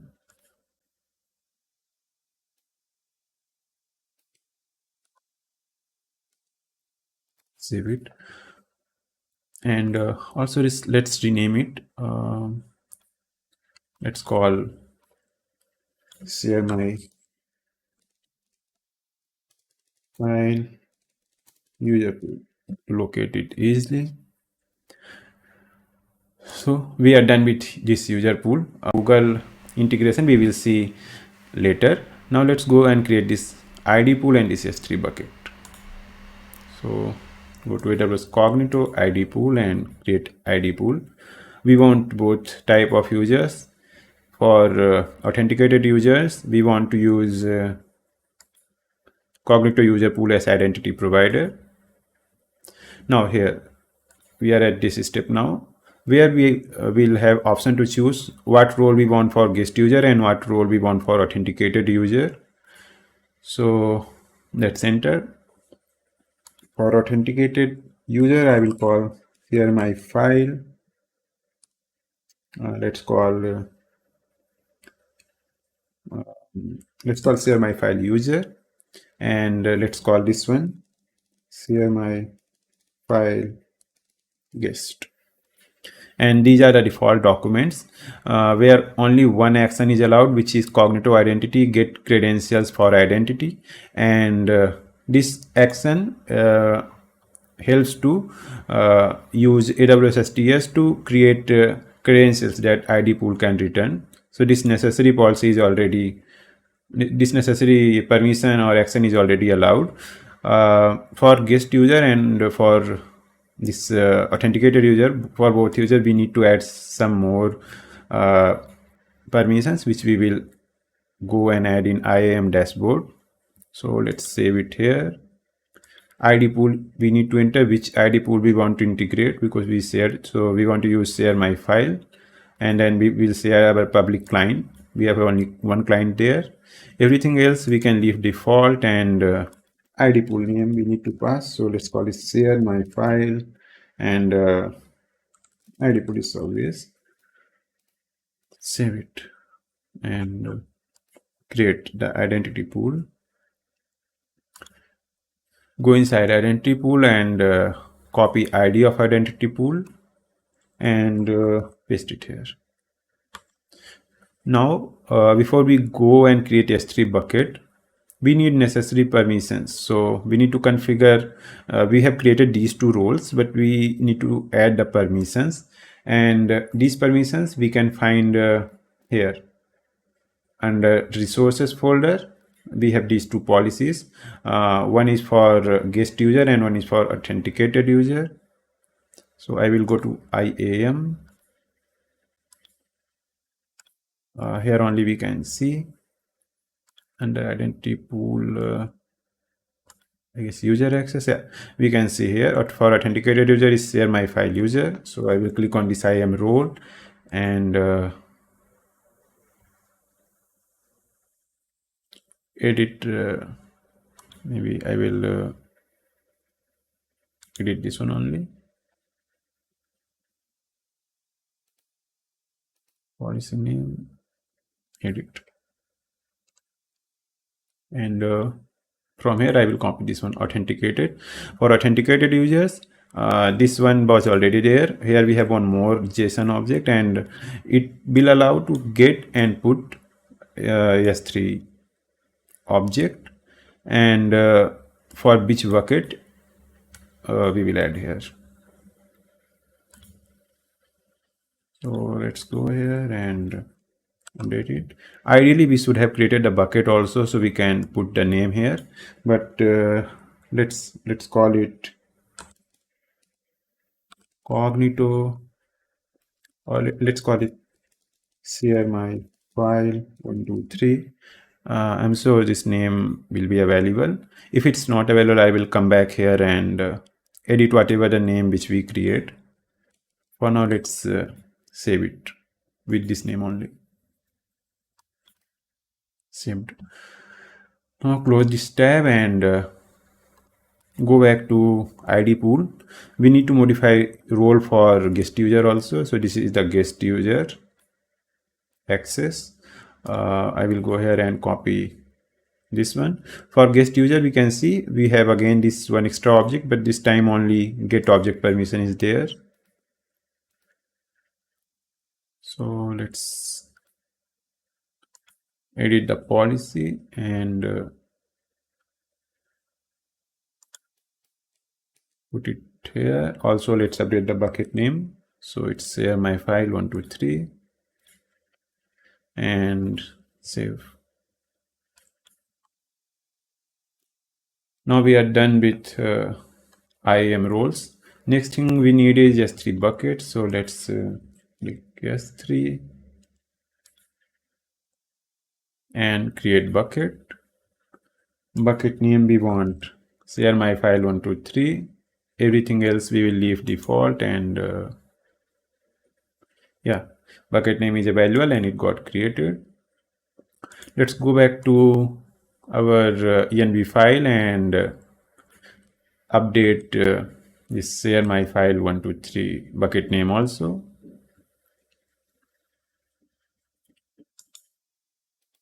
Now let's run the app and see if things are working. So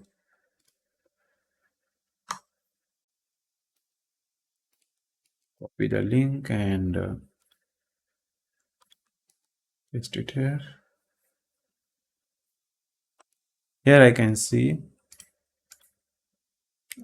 this place where I can download files, but let's sign in to upload the file as well.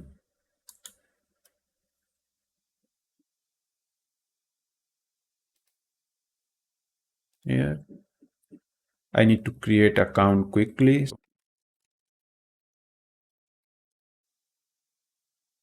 Here I am successfully authenticated. Here token call happened, and now I have these tokens.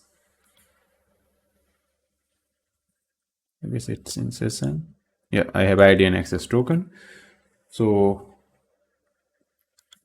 let's again go back to network tab and upload the file. Also, let's change this password to something different and hit upload button. Here we got network error, which is because of the course. Since we are running our React client on localhost 5173, which is different origin as compared to S3, that's why we are getting this error. So fix of this is that we need to allow this origin in S3 bucket settings.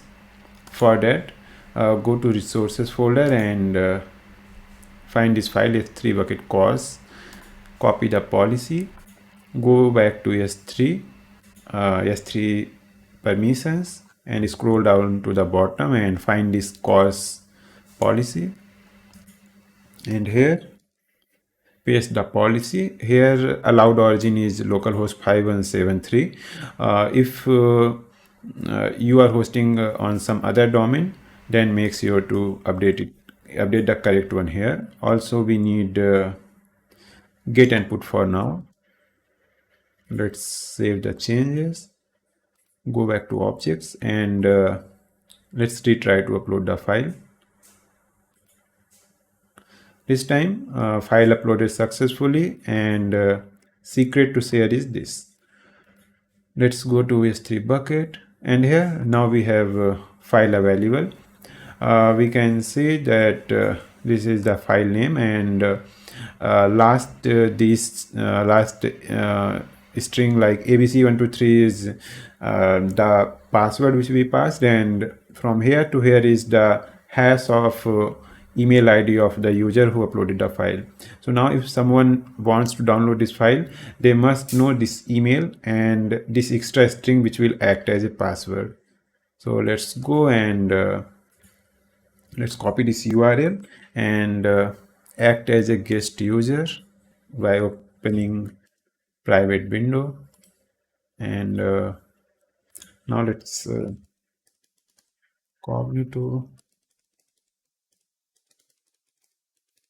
So this is the email of the person who uploaded the file, and suppose if I try with wrong password, then it will give me 403 error.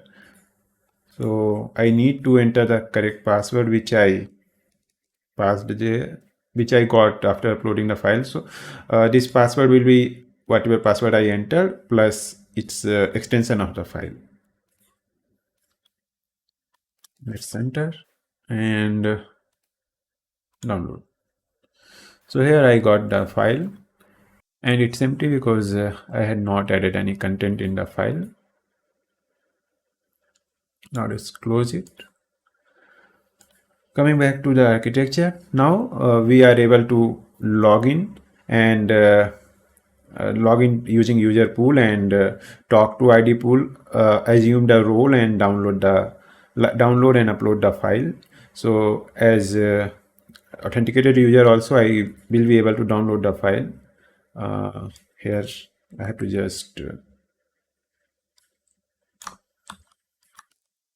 like this and download. So here also I'm able to download file. Similarly, as guest user, I can't upload the file, but I'm able to download file using this role. Now let's add this Google as identity provider for our Cognito user pool. So let's go to user pool and ShareMyFiles user pool. Under extensions or under social and external providers, we can see identity providers, and here we have Google.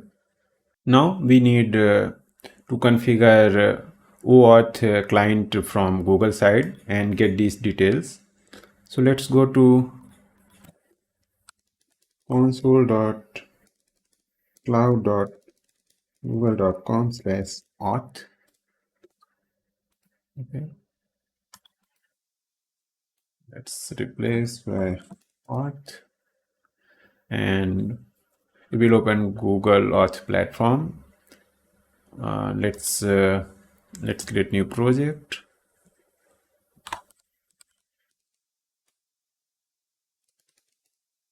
Share my files. Let's leave it empty. And once project is created, we can select it and yeah, it's ready. Selected. Now let's go to clients. It started. Name app name is share my files.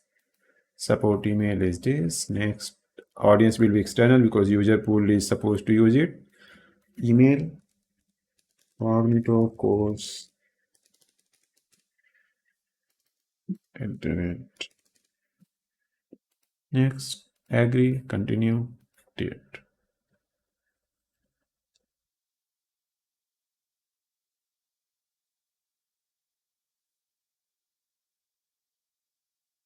Now we can, after configuring branding, we can create auth client. So let's create it.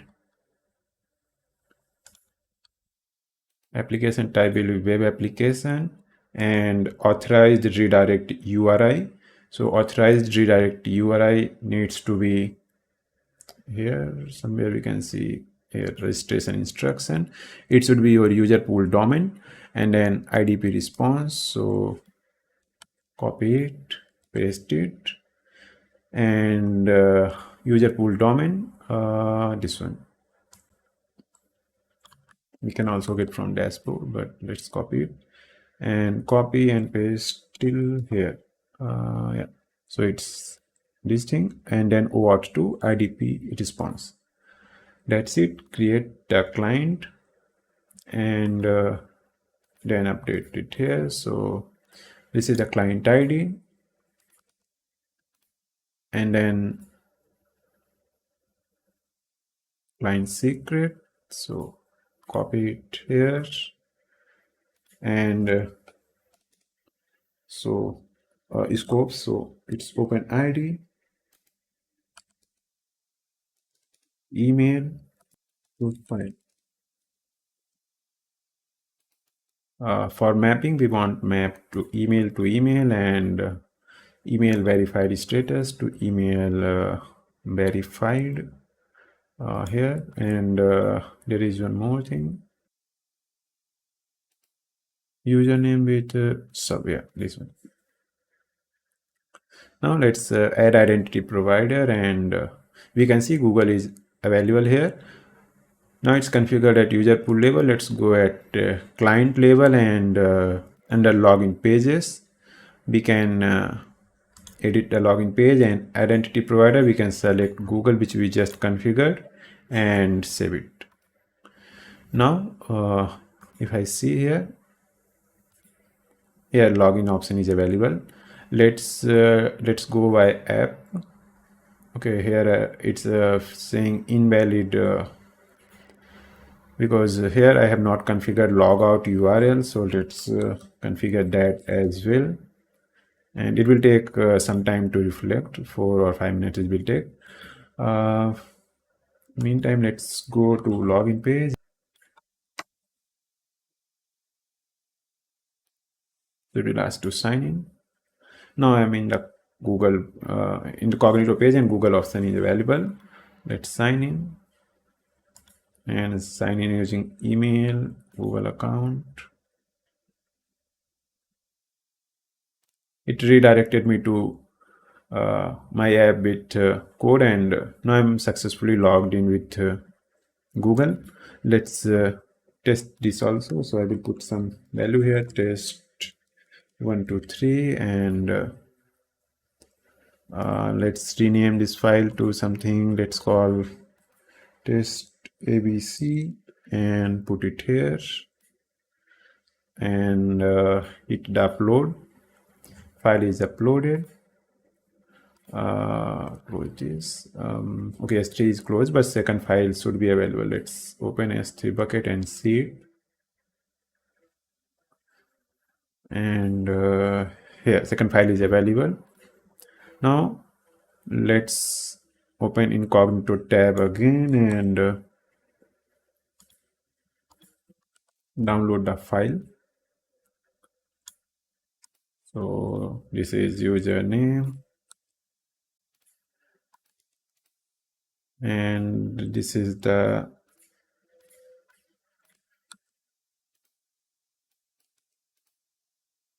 password. Yeah, file got successfully downloaded. Now let's go back to our ID pool and see how many users are created there. So here we can see that we have 2 identities through user pool, and 2 are unauthorized identities.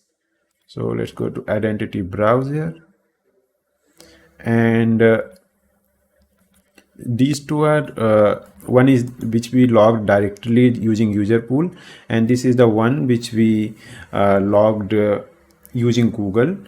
So these 2 are authenticated users which got created in identity pool, and these 2 are the guest users which we logged in the incognito window and downloaded the file. So we have detail of identities available here. So this is for this Cognito course. Hope you find it insightful. If you have some doubt, please leave in the comment, and thanks for watching.